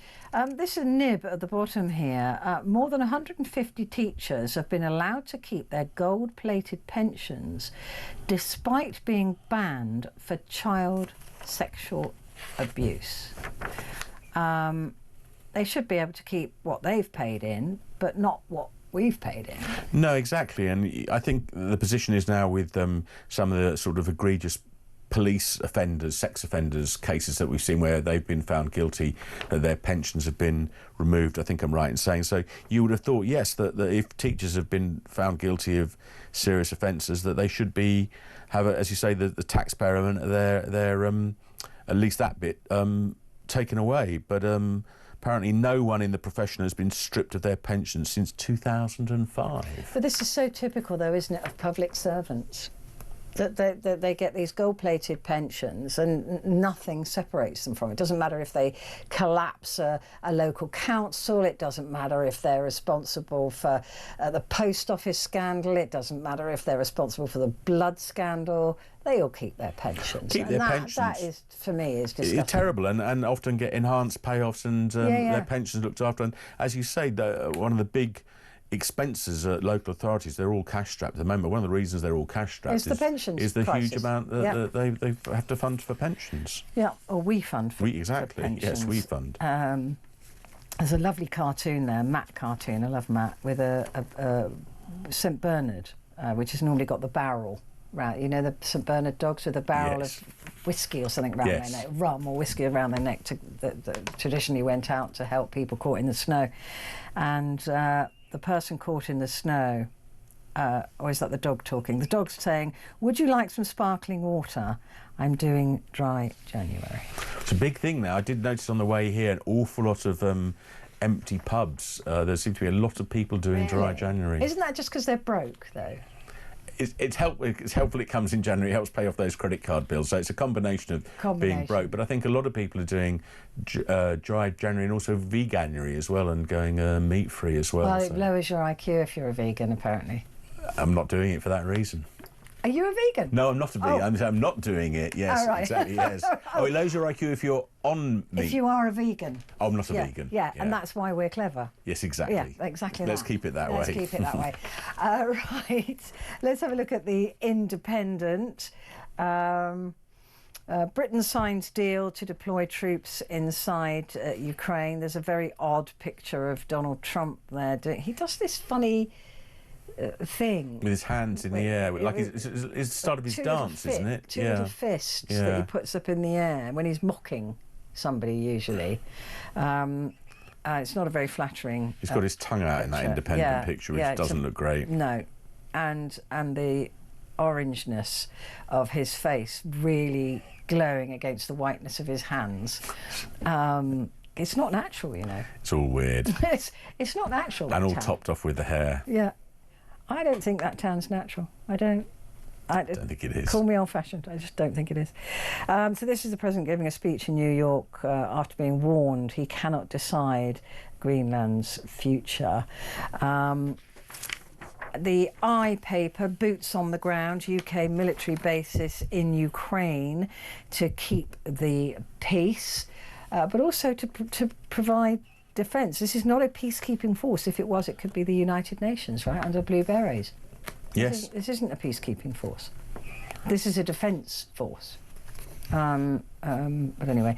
Oh, breathalyzers may be fitted to car ignitions to prevent drink driving. They are in America. I think they are. That's an interesting story. I think that there's a case where if you're a known or convicted drink driver, there's suggestions. I think I've seen cases where cars can be fitted with them. Somebody else's car. Or get somebody else to breathe into the breathalyzer if you want. There's lots of ways. Not that not my world, but I mean, in theory it sounds great. But that's only if you're the only one in the car. But presumably, if you were over the limit, you just get somebody else to breathe into the breathalyzer. I just don't have a criminal enough mind, I think, for this world. But the other thing is that I absolutely will not have one drink if I'm driving, and everybody that knows me will attest to that. Yeah, much safer. It does also say on the iPad, which I do again, I did a little bit of a go at the cyclists. Mobility scooter drivers space speed limit cut in road safety overhaul. Now, I think I've seen some people in London on mobility scooters going very, very fast on the pavements. Really? I didn't think they went that fast. Oh, I think they've been souped up, and I think there's a few of them that break the limit. And you should only be able to go on a scooter as fast as you can walk, I think, if you're on the mobility scooters. Yeah. But some of them, I think, go pretty Really? fast. So facing a speed limit Mobility cut. scooter races. Yeah. Well, they're going to face a speed cut. Yeah, they need to be limited. That's extraordinary, isn't it? Absolutely amazing. Right, we're going to take a quick break, but we will be back in just a moment.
Across the UK, on DAB+, on YouTube, on your mobile, and on your side. This is Talk.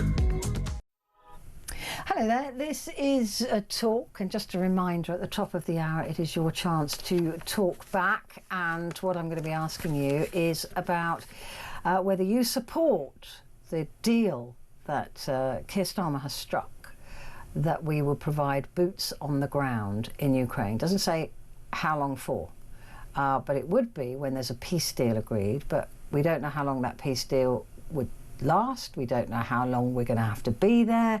And if Russia decided to take another punt at Ukraine, we would be there not as peacekeepers but as defenders. Is that something that you would like to see or not? Give me a call on that, 0344 499 1000. In the meantime, Vincent Moss, former political editor, and myself are going through the front pages for the newspapers for tomorrow.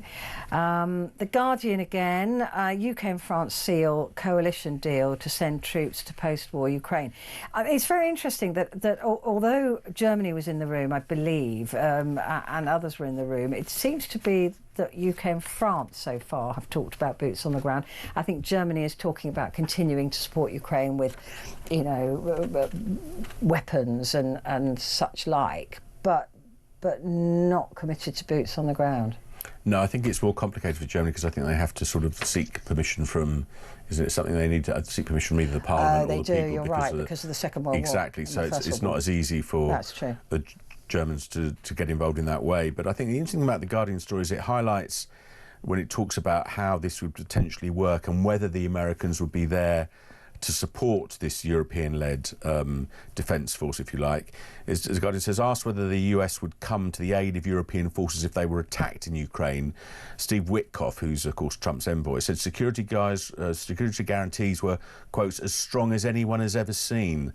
And he said that the president does not back down from his commitments. So it doesn't mean anything, though. Doesn't really, and of course he's not the president. He's just. And they did back down from their commitments to defend Ukraine after they gave up their nuclear weapons. Yep. So making the right noise is Steve Witkoff, and he was also there with Jared Kushner, Trump's son-in-law, who are sort of leading on the negotiations from the American point of view. But it does, as we said earlier, all depend on the Americans backing these rather limited, potentially French and British deployment on Ukrainian soil. And if the Americans don't back us, then we could be very isolated. Yeah, absolutely. And again, all of this sort of depends on NATO surviving. Yeah, it does, exactly. And all of that. Gary is one of my favourite listeners. I shouldn't have favourites, but Gary is. The fastest mobility scooter ever recorded hit 112 miles per hour. Wow. For a world record. But typical road legal models are limited to 8 miles an hour or 4 miles an hour for pavement use, with some high-performance aftermarket scooters reaching up to 16 to 20 miles per hour for off-road fun. That's interesting, isn't it? Gary's bang on with all his info, isn't he? He's like my little reporter out in Glasgow, and he's always just tops up my information. I learn a lot from Gary. Far exceeding safety guidelines for public spaces. So that's from Gary. Thank you, Gary, as ever. 112 miles an hour. That's a lot, but even 16 to 20 is a lot. I can't imagine that's even stable at that speed. That sounds as though that was one-off potentially, but there are a lot of them. I mean, it's interesting that he says they should be limited to 4 to 8 miles an hour. I've definitely seen the ones that he also mentioned close to 16 miles an hour. So yeah. Menaces on your mobility scooters. I don't know, that's shocking. There's the Guardian also has a wonderful photograph, and this time of year they are lovely. There's something nostalgic, isn't there, or almost, or pure about looking at kids enjoying the snow. I mean, we used to, back in my childhood, it snowed a lot, I seem to remember, and we were always out on plastic bags. Yeah, they were fast. Lovely and picture dangerous. Lovely picture of a boy in Staffordshire in Kiel on a little toboggan, laughing as he's going down a slope. And it is fun if you're a kid, but obviously not much fun if you can't get to work. I mean, I'm amazed he's not wearing a helmet these days. I would have thought the parents would have made him wear a helmet. But, yes. But we were absolute menace. I mean, literally, a thick, one of the farming plastic bags for food, grains, for cows and things like that. And they were really, really thick. But if you got inside them, boy, they were fast. I mean, there's literally nothing. There's nothing, and you just used to fly off. And there were always broken bones and exactly. You know, I think we used metal trays. Anything. Anything that didn't. Yeah. You did what? Cardboard cutouts of toboggans. Doesn't that get soggy? After a couple of runs, that's Sam. But it's we're just children are just love that danger, and you think nothing bad is ever going to happen. I mean, like I said, it was always broken shoulder, broken elbow, broken face, broken teeth. Just like part of the fun. Yes, that's what it was. Right, so the Sun, one for the road. Again, talking about the drink driving limit. I think it's very difficult to have a problem with this because we know that drinking and driving is stupid. It's dangerous. You need all your faculties. It's not a game. You're driving a ton vehicle, and if you're the least bit distracted, even if that's by your mobile phone or by having had a couple of pints, it's not. I think it's difficult. I think so, and it's confusing where it is at the moment. It'd be even more confusing after the changes, because given the varying strengths of all beers, ales and wines, there's no sort of guarantee of what the limit will mean for different people. The Sun says it will be the first change since 1967, so it will mean a big change. But really the safest answer is just to have as you said, I think, a zero alcohol limit. Then everybody knows what they are. Because some people have alcohol in their bodies naturally, don't they, or whatever. Medication or something. I just like I said, for me, I just don't have a drink. Also, because I know what I'm like, and if I have one, I'll go, I quite like another one. So it's just better if I just say no, and that's it for me. What else has the Sun got? Nothing really. Kate. Princess Kate, how Kate saved the royals. There you go, good for her. The Financial Times, Venezuela's oil output faces collapse as US naval blockade chokes exports. Venezuela, I'm not convinced this is over in Venezuela. I was watching today quite a lot of protests against America taking over. And a lot of people saying we're not about to be controlled by America, and we may not have the army behind us, but we've got guns. This could turn into a guerrilla war very, very quickly, even if they put 100,000 American troops. Yeah, which you won't want to do, and it does really look as though there was no plan after grabbing Maduro, and I think... Well, they said he did it in a fit of pique because he saw Maduro dancing. And he got upset about that because he was supposed to be scared of Trump, and also apparently he thought he was taking the mick out of Donald's dancing. Anything is possible with Donald Trump, isn't it? So, but it means a very uncertain few months and potentially years in Venezuela, because we don't know what Trump's going to do next.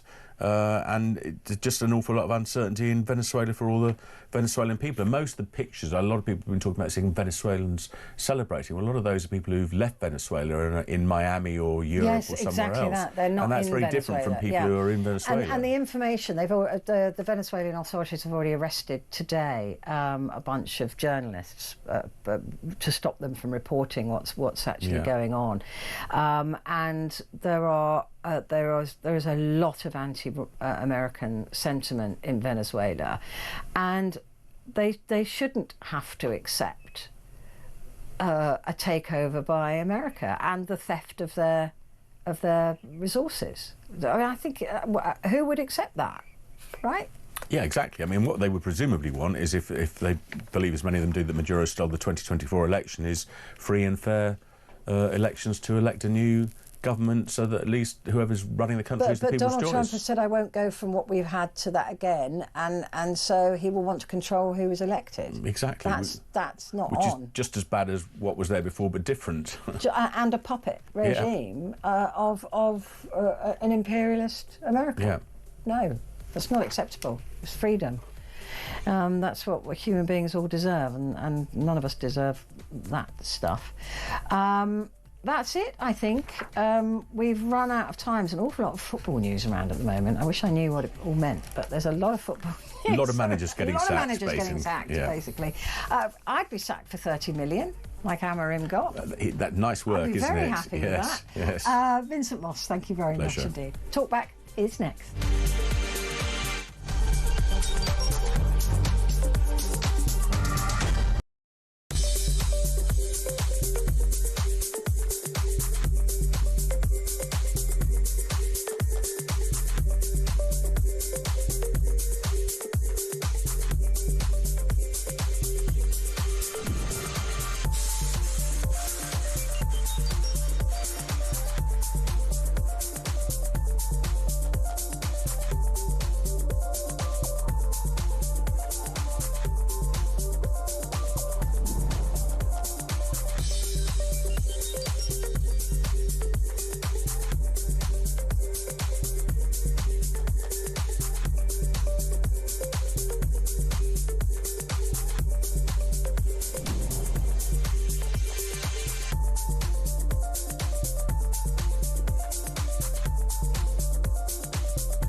across the UK, on DAB+, on YouTube, on your mobile, and on your side. This is Talk.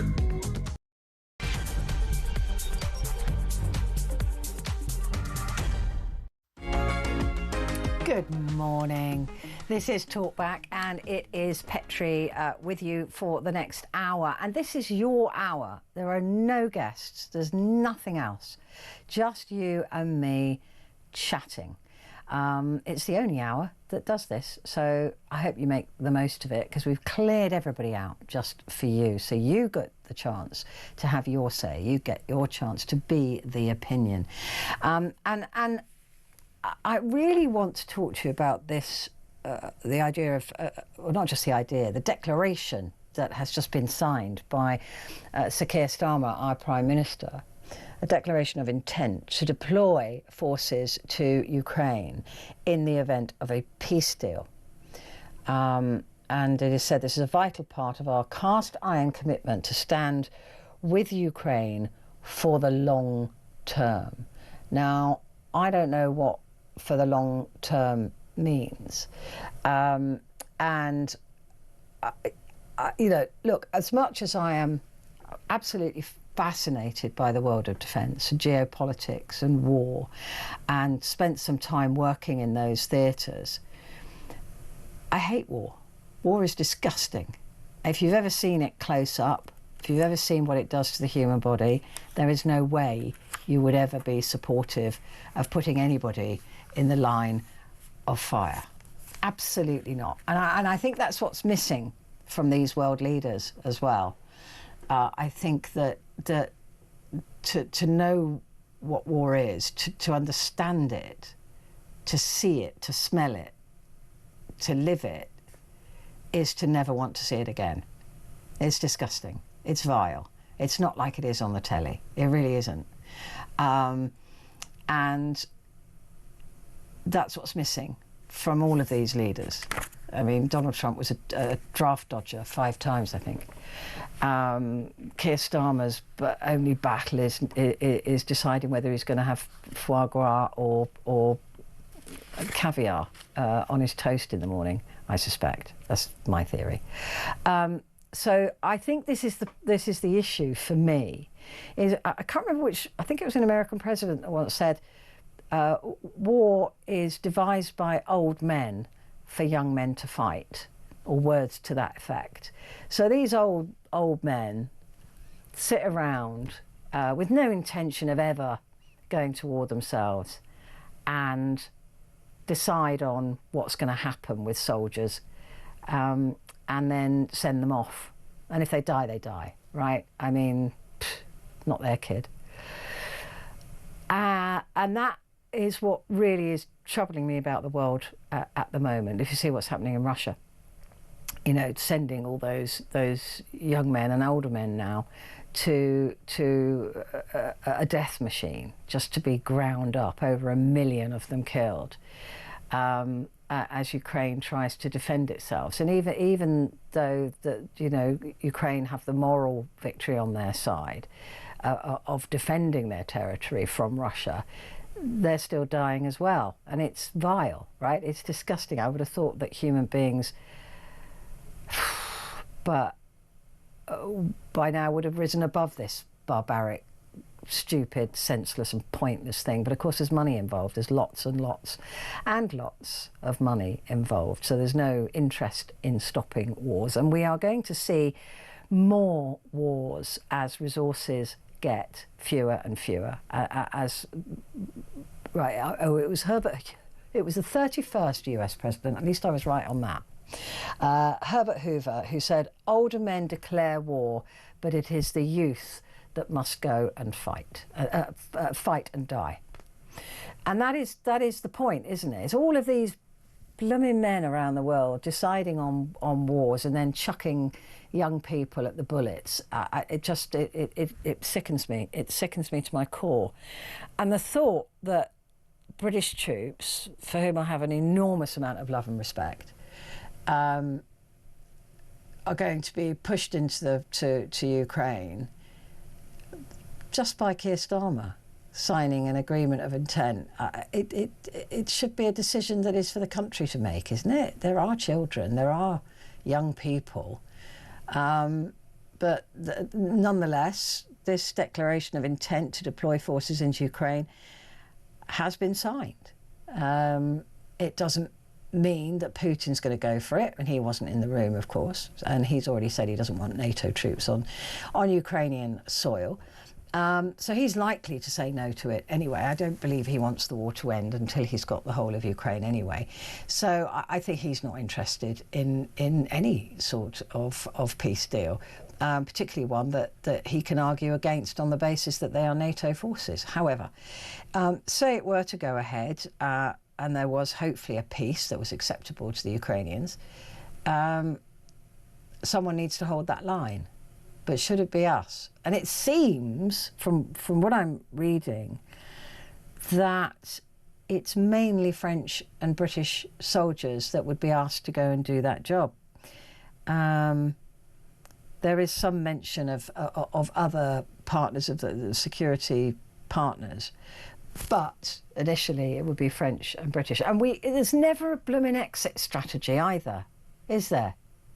We never have. I mean, if you just look at the mess that has been made around the world of us getting involved in things and not having a plan to get out of it, the worst, of course, is what happened with Afghanistan. The absolute disgusting way that we just abandoned that country to the Taliban and went, yeah, whatever, we're finished now, we're bored. Again. But I want to know what you think. Do you think that we should be doing this? Look, I've set out my stall. I am fascinated by war. I talk about it all the time. I read about it all the time on a geopolitical level as well. But I hate it. And we should all hate it. We should all be disgusted at the thought of it. But I don't know what the answer is here. Because if there aren't boots on the ground, then Putin keeps on marching into Europe and more people will die. So I don't want British forces to go there. I don't. But do we have a choice? 0344 499 1000. Calls are charged at the national rate, but we do call you straight back. And you can message me as well, which many of you are doing. Put the word talk and then your message to 87222. Let's talk to Quinn, who's in Neath. Hello, Quinn. Have I spoken to you before? Yeah, you have. Yeah. Nice name. I would normally remember that, but it's lovely to speak to you again. What do you think about this? Well, it's this way. There's many old men in this country who have actually fought for different parts of the country for the government, maybe for the wrong reasons, maybe for the right reasons. But when they come home, obviously they're sick and they're not being treated well. I mean, okay, they got people going from other parts of the country. There's more men than women and children. They go by hotels, and our lads have been left stranded, not being looked after, not having central heating, proper food, proper medical health issues. They're losing their family, and basically they just wander around the streets.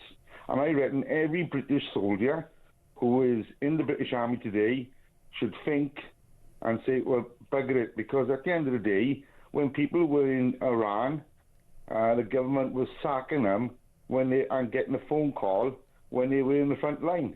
In Iraq? There were strange things. They did strange things. I mean, they got the worst poor equipment that they've ever had, and they have to use their mobile phones. Well, when I was working in Bosnia, the guys were buying their own stuff. A lot of them were buying their own kit. Yeah, that's correct. Yes. Yeah. Yes. So I reckon every British soldier and young soldier today, I reckon they should just stop and think about it. I mean, the exercise is good, the money was good, the training was good, but they made the British Army so small over the years. I mean, especially get the people out from the hotels, put them on the boat, and let them go and fight over there. And then once it's all over, they can settle over there instead of settling over here. Yeah, earn their place in British society by being part of the defence force in Ukraine. Yeah, just grab a load of them and send them all over there. Say we want to be a British, you know. Well, we couldn't just send them. We'd have to just say to them, look, if you want British, you know, earn your place. Go and join the military. Go and defend Ukraine, and then after, you know, 4 years or whatever, we'll give you a visa. I don't have any objection to that. I'm sure, I don't know if they would, or the British military might, having people there that would be there for the wrong reasons, which is why I don't agree with conscription. But it is, you make a very good point. I mean, why soldiers do what they do, why service people do what they do, I don't know, because they are not treated well. And the mental health crises that leads to alcoholism and, you know, like all the problems you were mentioning, and then ending up on the streets, could all be solved if they were looked after better after conflict. Yeah, but at the end of the day, what gives the government the right?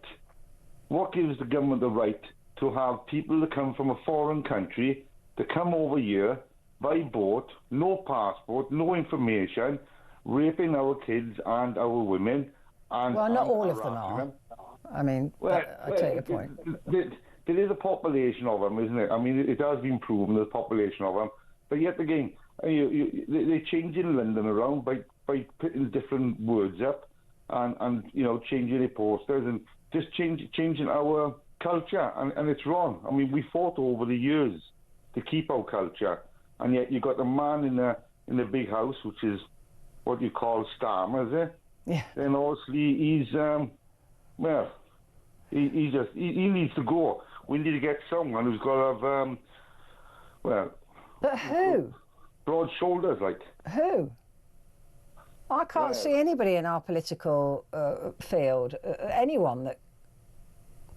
Yeah. I mean, the problem I have with Keir Starmer, first of all, he has no knowledge of what it looks like. I call him a hypocrite. The reason why, because this is other country now that had an uprising.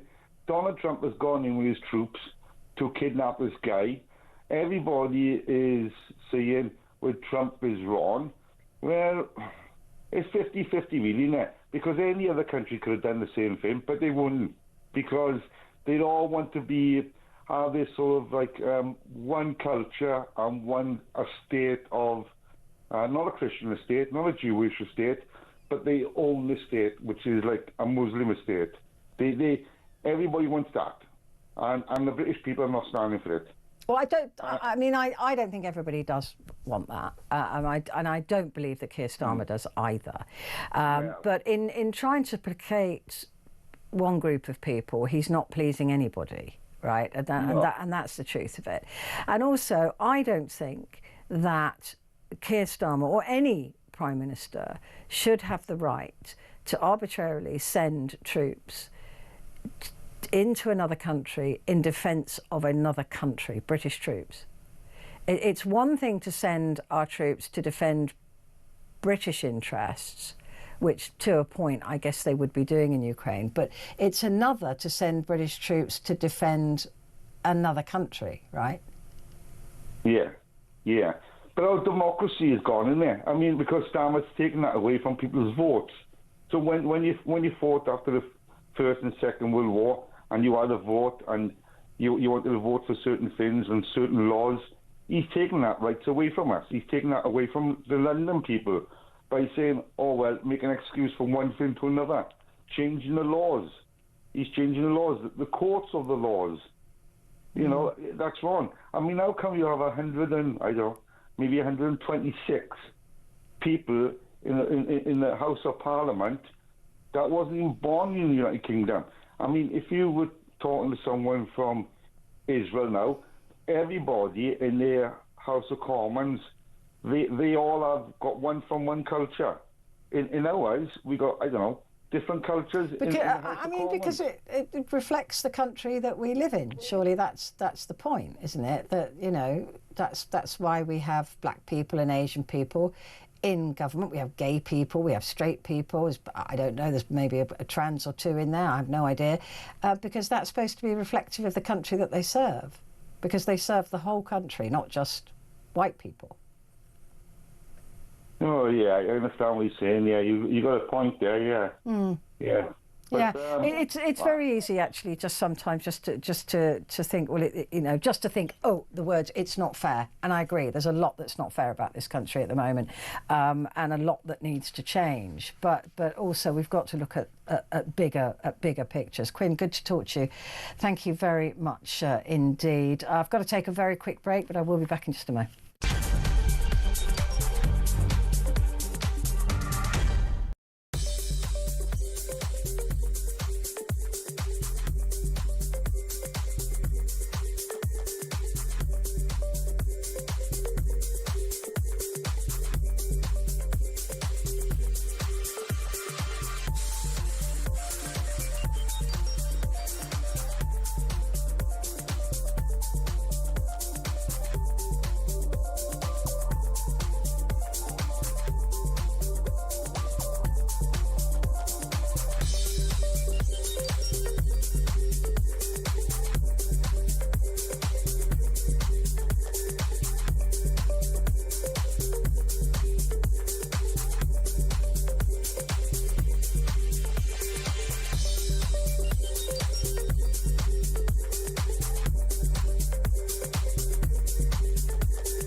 Across the UK, on DAB+, on YouTube, on your mobile, and on your side.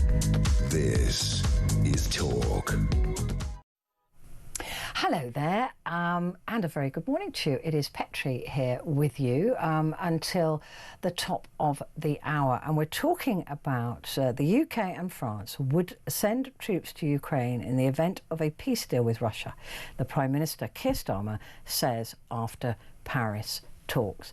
I don't know what authority he has to do that. And if he does have authority, then he shouldn't have it, in my view. It is one thing to, under the United Nations, for example, send troops to Bosnia or into Somalia or wherever it may be. It is quite another to sign a declaration to say, yeah, you can have some British troops. I don't know if he got authority from anybody or he needs authority from somebody, I don't know. But one person should not be able to make that decision because these are our family members and these are our soldiers. And are they truly defending Britain by defending Ukraine? Many people would argue that they would be. But it feels like it's a step further than that, to me, anyway. Marge has said, it's great saying we abandoned Afghanistan. We did. It was a multinational assault and everybody abandoned Afghanistan. And we have to take some responsibility for our part in that. It's as simple as that. The French left weeks earlier, and then the Americans left suddenly. You try holding the fort in that situation. An exit plan apparently was in position, but when the other countries pulled out, our guys had no choice. I think enough body bags have been returned home already. Why add more? It's well and good using others as cannon fodder, bad kit or no kit in some cases. I'm sick of people saying boots on the ground and a smell. Yeah, listen, I'm sick and tired of every country that was involved in that just going, yeah, well, we weren't the only ones. I mean, that is not a defence. That is absolutely not a defence. If 5 people are beating up one person, they all take some responsibility in that beating, right? Just because you can say, well, somebody else kicked him harder, or so, you know, that is not, for me, that is not it's not a defence. And all I'm saying is that exit plans aren't something that you just go, right, we'll a week on Wednesday we'll leave. It takes years to extricate yourself from a situation like there was in Afghanistan. The plan was not there. It was not there in Iraq, and it wasn't there in any way that forced everybody to stay put until Afghanistan could be handed over safely to a thriving and proper elected government, as opposed to the Taliban. The Taliban. We just went, yeah, okay. The Taliban. Anyway, that's my opinion. It's my view. And you're absolutely entitled to yours. But we can't just say, just because other people left, that somehow that's okay, that we did the same thing. Because I think about those women and girls living in that hellhole right now. And we have to shoulder some responsibility for that. Andrew has said, I don't want a single British or French serviceman or woman in Ukraine. What Ukraine needs to do, if a peace deal is reached, is to stamp out corruption and build the economy up. Make Ukraine the envy of Eastern Europe, and that will shame Putin more than anything. I mean, that is true. That is true. And I think Ukraine will do it. It's a wonderful country, and I just think that they will do a really good job. Just like Blair with Iraq, what has Ukraine got to do with the UK? One of my sons is a corporal in the British Army. I spoke with him over Christmas about all of this. He said, rather than us getting involved in war overseas, I would suggest to Starmer that first and foremost, the army needs to be deployed in Dover and surrounding areas to protect our own borders, to stop the criminals coming over to our shores and draining our own resources whilst they prepare for war. It's going to happen sooner than we realise. And that's from Chris. I'm just not happy with the idea of going over there. And Martin simply says, how many politicians would be shoulder to shoulder with troops on the front line? Are they ever? Are they ever? No, never. Ruby is in the West Midlands. Good morning, Ruby. Good morning. How are you doing? You okay? I'm extremely well. How are you? I'm good. I'm not very good about hearing this talk about possible war in Europe and everything else that's going on. It's quite depressing, to be honest. Right at the beginning of the year, you would have thought we'd have a couple of weeks off, right? Yeah, but I mean, I'll tell you truthfully, the reason I've called tonight, this has been on my mind for a long, long time. Not just now. It's been on my mind. What if this? What if that? Now, would this have been fathomable before 2021? It would not have been. We would never have even suggested it, would we? In what way? In the way that there's war in Europe, in Ukraine. No. Trump's going to annex Greenland. No, we wouldn't. I still think that I'm in an alternative timeline. Yes. I can't believe it. The icing on the cake, sorry to interrupt, is the immigration levels will be much higher after Brexit than they were before. It's an absolute farcical nonsense that we're living in, and we're just burying our heads in the sand, is what I believe. I believe Putin and Trump really wanted Brexit more than most British people. They're the only two world leaders, if you look back, that congratulated us on coming out of the EU. Yeah, and also Putin was instrumental with his bot factories and things like that. He had a poster campaign in London. You can Google and research it. Yeah. Nice one, Boris, when we voted ourselves out. So Boris is the architect of our demise, as far as I'm concerned, along with Nigel Farage. Now, what gets me, going on to your previous caller, they only seem to see issues with Starmer. I'm not the biggest fan of Starmer, let me get that clear, but I would rather trust him than what we've had for the last few years, right? Now, they only seem to see these issues that they've all suddenly come about when Starmer's come in. Now, Boris went in like a bull in a china shop to Brussels, telling them to do one, basically, as far as I'm concerned.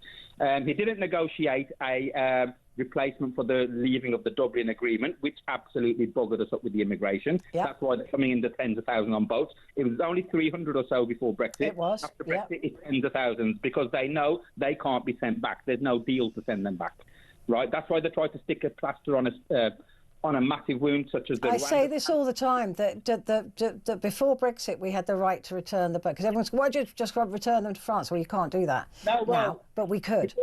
Before Brexit, you could call those the good days, the cheaper cost of living, lower immigration, much more control over things, much more business, much more flow of goods through Europe, everything. I lost about £200,000 a year in sales. Wow. And I'm a single parent, okay? I worked extremely hard to build that up, and it just pretty much vanished overnight.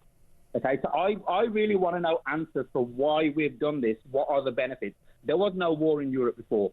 Putin and Trump were the only ones to congratulate us. Putin had the poster campaign. They orchestrated this. I would really say Putin is a very, very, very clever man who foresaw all of this. And the Muppets here that voted for it have literally frog marched into it, thinking our streets are going to be paved with gold, the whole world's going to be begging us for a trade deal, and everything's going to be cheap. And guess what? We've lost the gamble. None of that happened. None of it's happened. We've lost billions, absolute tens of billions of pounds in actual proper money into the economy. And look, I know a lot of people were dissatisfied with our relationship with Europe, but that was a lot of that was misinformation. And actually, the referendum was ruled illegal. Yeah, one of the things that I remember, it really struck me when Putin first went into Ukraine, when Biden was in power, and Biden tried to talk him out of it. And one of the comments Putin made was, Europe is weaker now, we're going in. There's only us that's made Europe weaker. Now, I think if you look at this as a chess game, they're waiting for the moment that we all start bickering amongst each other and siding with America, siding with Greenland, and then we potentially start wanting to fight each other or potentially become a dumping ground for bombs for Europe and America in us stuck in the middle. Who knows? But what I'm saying is we've voted ourselves into this. This is what these idiots have voted for their kids' futures. I'm sorry about the language, but this is the only language I can use. This is what they have voted for their kids' futures. They won the vote, but they lost the gamble. Yeah, and I think there's a lot of people who still, on an ideological principle, support what they voted for with Brexit. But I think if you break it down, and a lot of people who've looked into it have gone, actually, and they were lied to. I mean, that was what was ruled in court, was that it was a lie. The 350 a week going to the NHS, all of it was lies, that we'd be better off. All of those things. And it was ruled illegal because of that. But because it wasn't an official referendum, it was advisory only, it couldn't be reversed. Exactly. But they should at some point I don't know whether, even if there's going to be any point, whether that cost of living will ever come back down again or not. Like I said, the good days are over. I've said that for 5 years to my parents. They said I'm exaggerating. I've told them the good days as we know it are over. Watch what's going to happen in the future. I said there's going to be no good come out of this. And look, is there any good coming out of it? Can you see anything positive for down the line? I can't. No, I have to say that I agree with you. I do. All I see at the moment is, the potential collapse of NATO, and that then Putin's off. That's what he wants. He wants us arguing with each other. He wants us to fall out. And Donald Trump has always wanted to pull out of NATO. So give him an excuse. Anyway, he's not the biggest fan of Europe, and he's hates like in a china shop. He'll talk about he stopped a couple of wars, but he might be starting about how many more here. And he still wants a Nobel Peace Prize. It's ridiculous. It's farcical. But I would still say, I mean, some of these, what I can only describe as knuckle draggers, would still like him and Nigel Farage and think somehow they're going to do the good for them. I heard a comment the other day that the general public cannot afford a reform a government. They won't be able to afford it because it's just going to be even worse. Well, no, there'll be insurance policies for the NHS and all of that, which will start off being reasonable price and then rocket. It'll be a proliferate of the mire, is the only nicest way I can describe it. But they don't see that. They just see stopping foreigners and stopping this. Now, let me put this Brexit form in another way. Before, we had people that can come from the EU, work in this country, right, rent a property, pay taxes into the economy, and entertain and feed themselves in the economy, generating the money. That stopped. Now we've got people coming in from wherever on these boats who have to be housed, clothed, fed, and that money, they're not allowed to work. So that money, we've just gone into negative equity just there if you think about that point alone. I know, I always say this as well, Ruby. I always do point out, look, all Brexit did was stop us from getting people who are culturally aligned And if you're racist and you want them to be white, then they're largely white coming in from Europe to work here, and that now we're doing deals with places like India and Pakistan to get cheap labour. And Africa, I know. I was talking to a guy from Africa the other day telling me how much of a recruitment drive they've had in his country for farm labourers and everything else. Whereas, I've got nothing against anybody from any country. I like everybody. Good people are good people. I agree. You cannot devalue good people, because you have to really appreciate and value when you meet a good person, because it's not all the time, is the way I see it. So no matter what background they're from, so I have nothing against where they come from, but why did we have to do this? It's like cutting off your nose to spite your face is the only way to do it, to say it. We've gained nothing from it. And the key thing, and the reason I've called tonight is, wake up everybody, there's now war in Europe. It didn't happen before, and you wouldn't even fathom this would happen before 2021. Okay, you wouldn't. And now it's a whole different reality. And for years, they tried to blame COVID for the demise of our economy, when Spain and Italy had a much worse COVID, and they bounced back much quicker with much weaker economies. The only thing that pinpointed here is we've just voted ourselves off the biggest protection, the biggest bloc in the world, and the biggest trading partner, which is 30 minutes across the ocean from Dover, to Calais. It's 30 minutes away, So now we're trying to do deals with people in Australia, and it's just, you couldn't make it up. You could not make this up.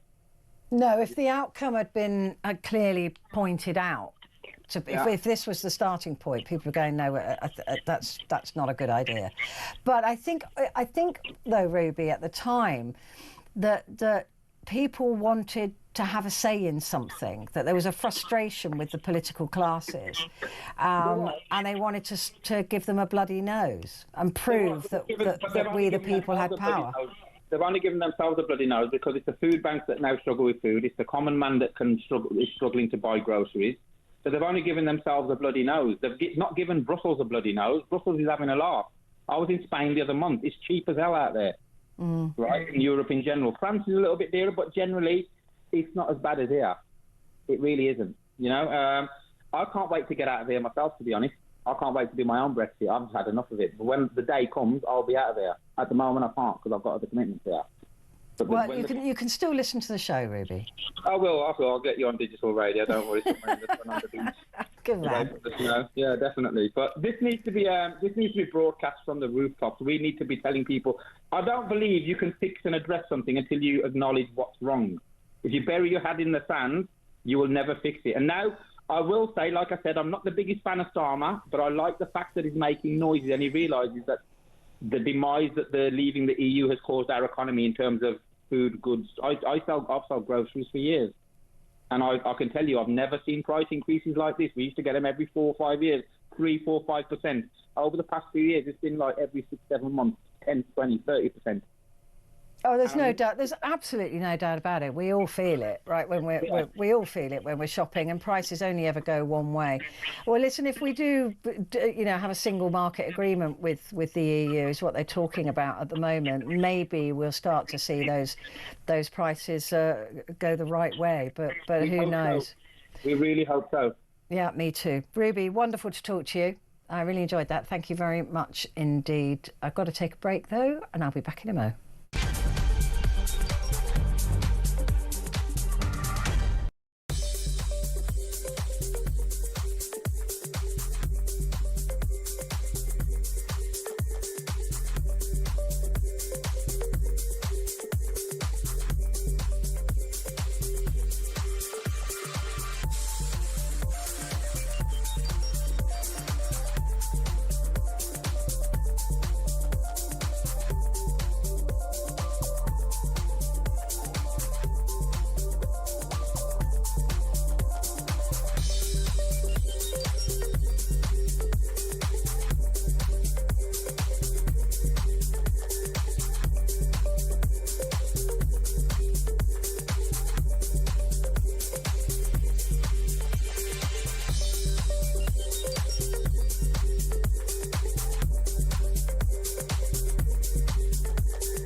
across the UK, on DAB+, on YouTube, on your mobile, and on your side. This is Talk. Hello there, and a very good morning to you. It is Petrie here with you through until 1 o'clock. Andrew has said, the heavy metal band Metallica produced a song called Disposable Heroes. I urge you to listen to the lyrics and see how much they ring true. I will. I'm going to write that down. I'll try and remember it and have a look tomorrow. Matthew, oh no, I keep saying this, it's Snakebite. Sorry. Snakebite here, streaming while at work. Hello, Snakebite.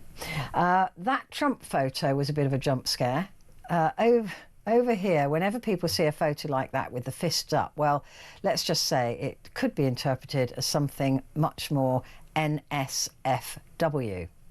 And I did have to ask the young people what that meant, and it means not, was it not fit for work or something?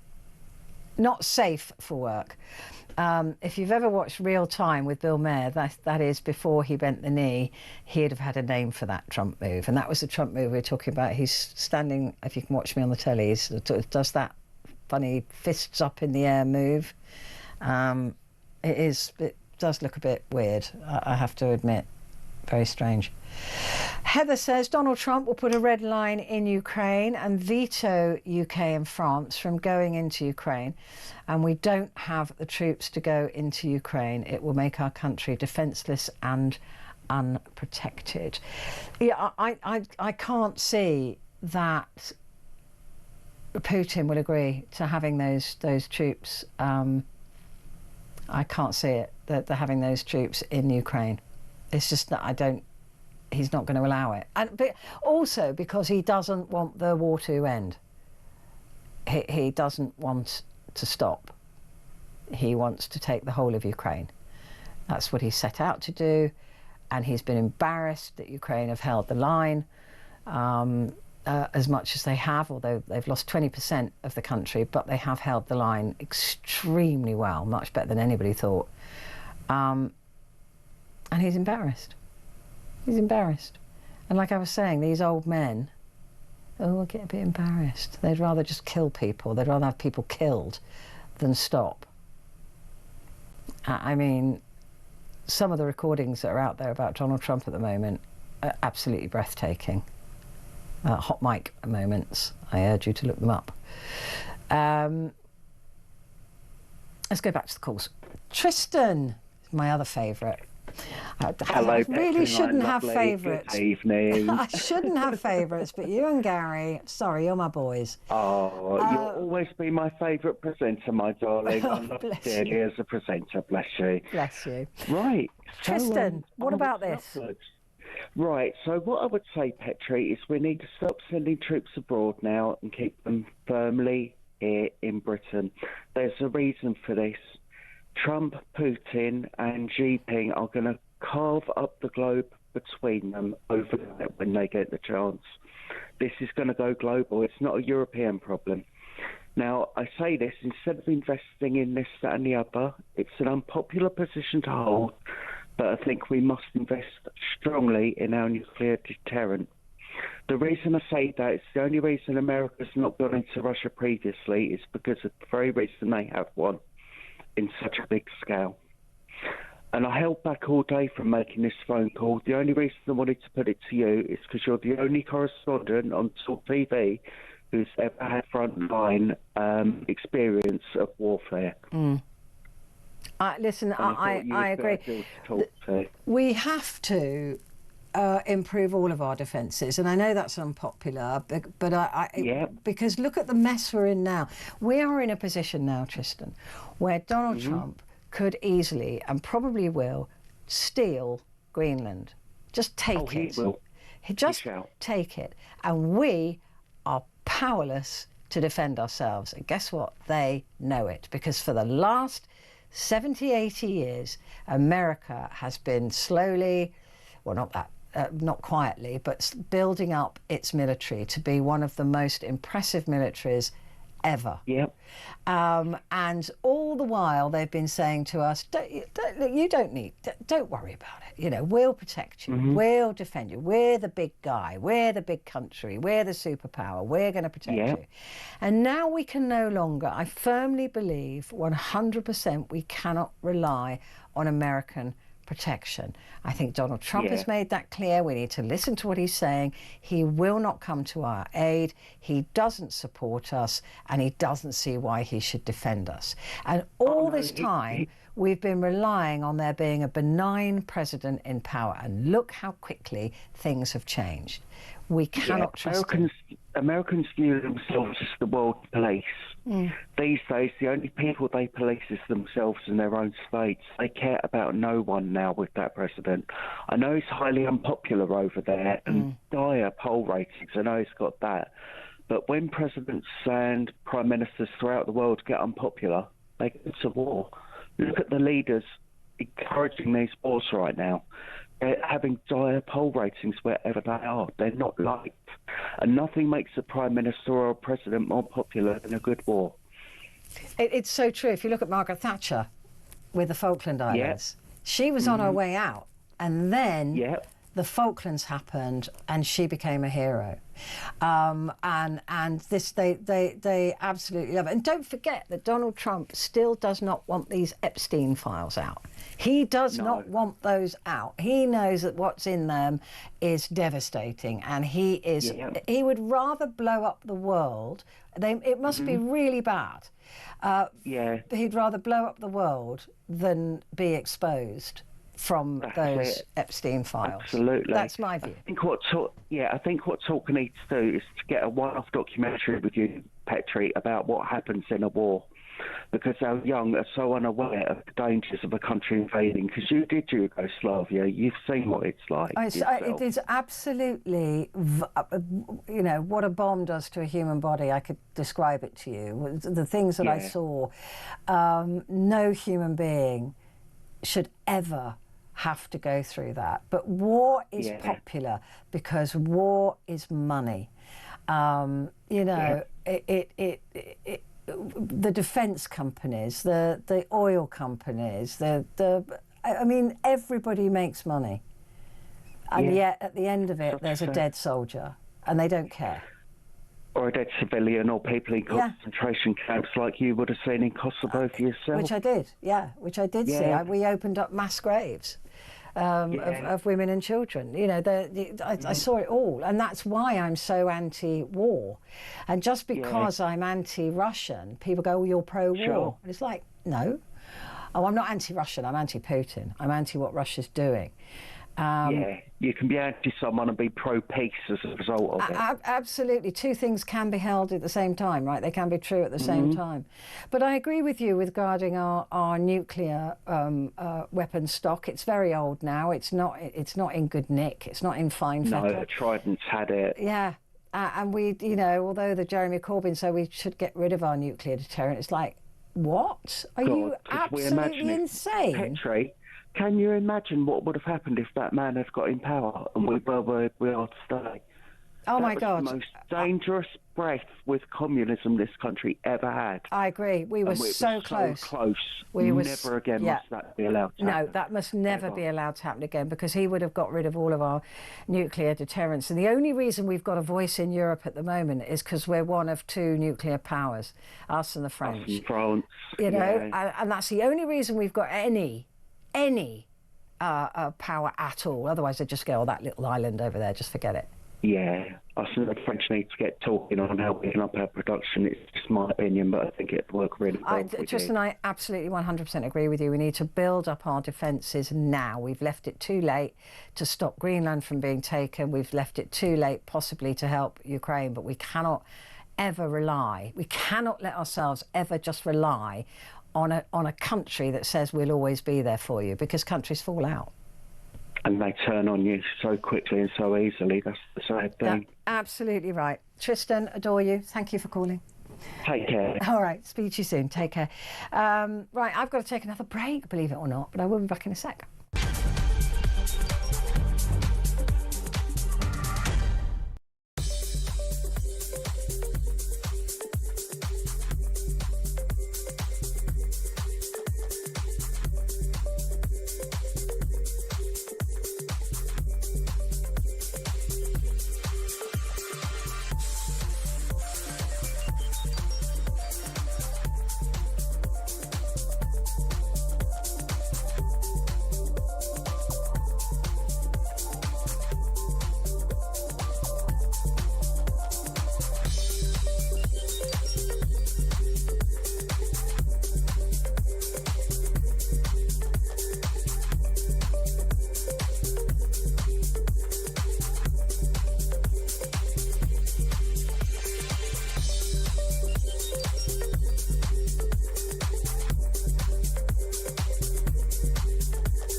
across the UK.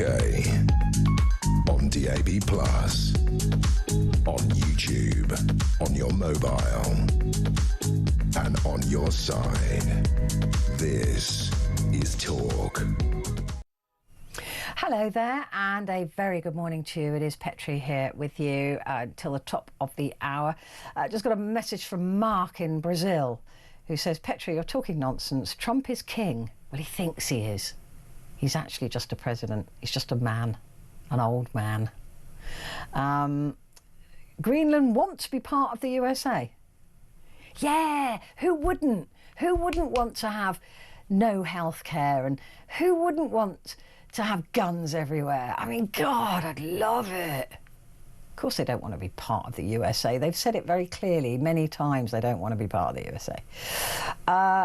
Aaron said, last caller, blaming everything on Brexit. Brexit is not the problem. The problem is we never got the Brexit that the people voted for because you were lied to. There was no Brexit available that they lied to you about. It's been proved in a court of law that it was a lie. Both sides lied. And I'm not saying that it was just a bit, but it was never there. That was the lie. If we'd had the full Brexit and we walked away like we voted for, we would be in a great position now. And Aaron, yes, if it hadn't been a lie, had it been true, yes, it would have been brilliant. It simply wasn't true, as history now has proved. Stephen says, hi Petrie, you're looking smoking hot. I love what you're wearing. Oh, thank you very much. That's very, very kind. Have you had your eyes tested recently, though, especially for driving? You might need to look into that. Gary says, as of January 2026, Keir Starmer possesses the constitutional authority to deploy British forces to Ukraine through royal prerogative powers, which he's recently utilised to formalise future peacekeeping commitments. Royal prerogative, the power to deploy the armed forces, is a prerogative power exercised by the Prime Minister and the Cabinet on behalf of the Crown. Legally, Starmer does not require an Act of Parliament or a formal vote to authorise such a move. That's appalling. That's ridiculous. How can one man have that power? That is absolutely ridiculous. Gary, thank you again. You do a very good job.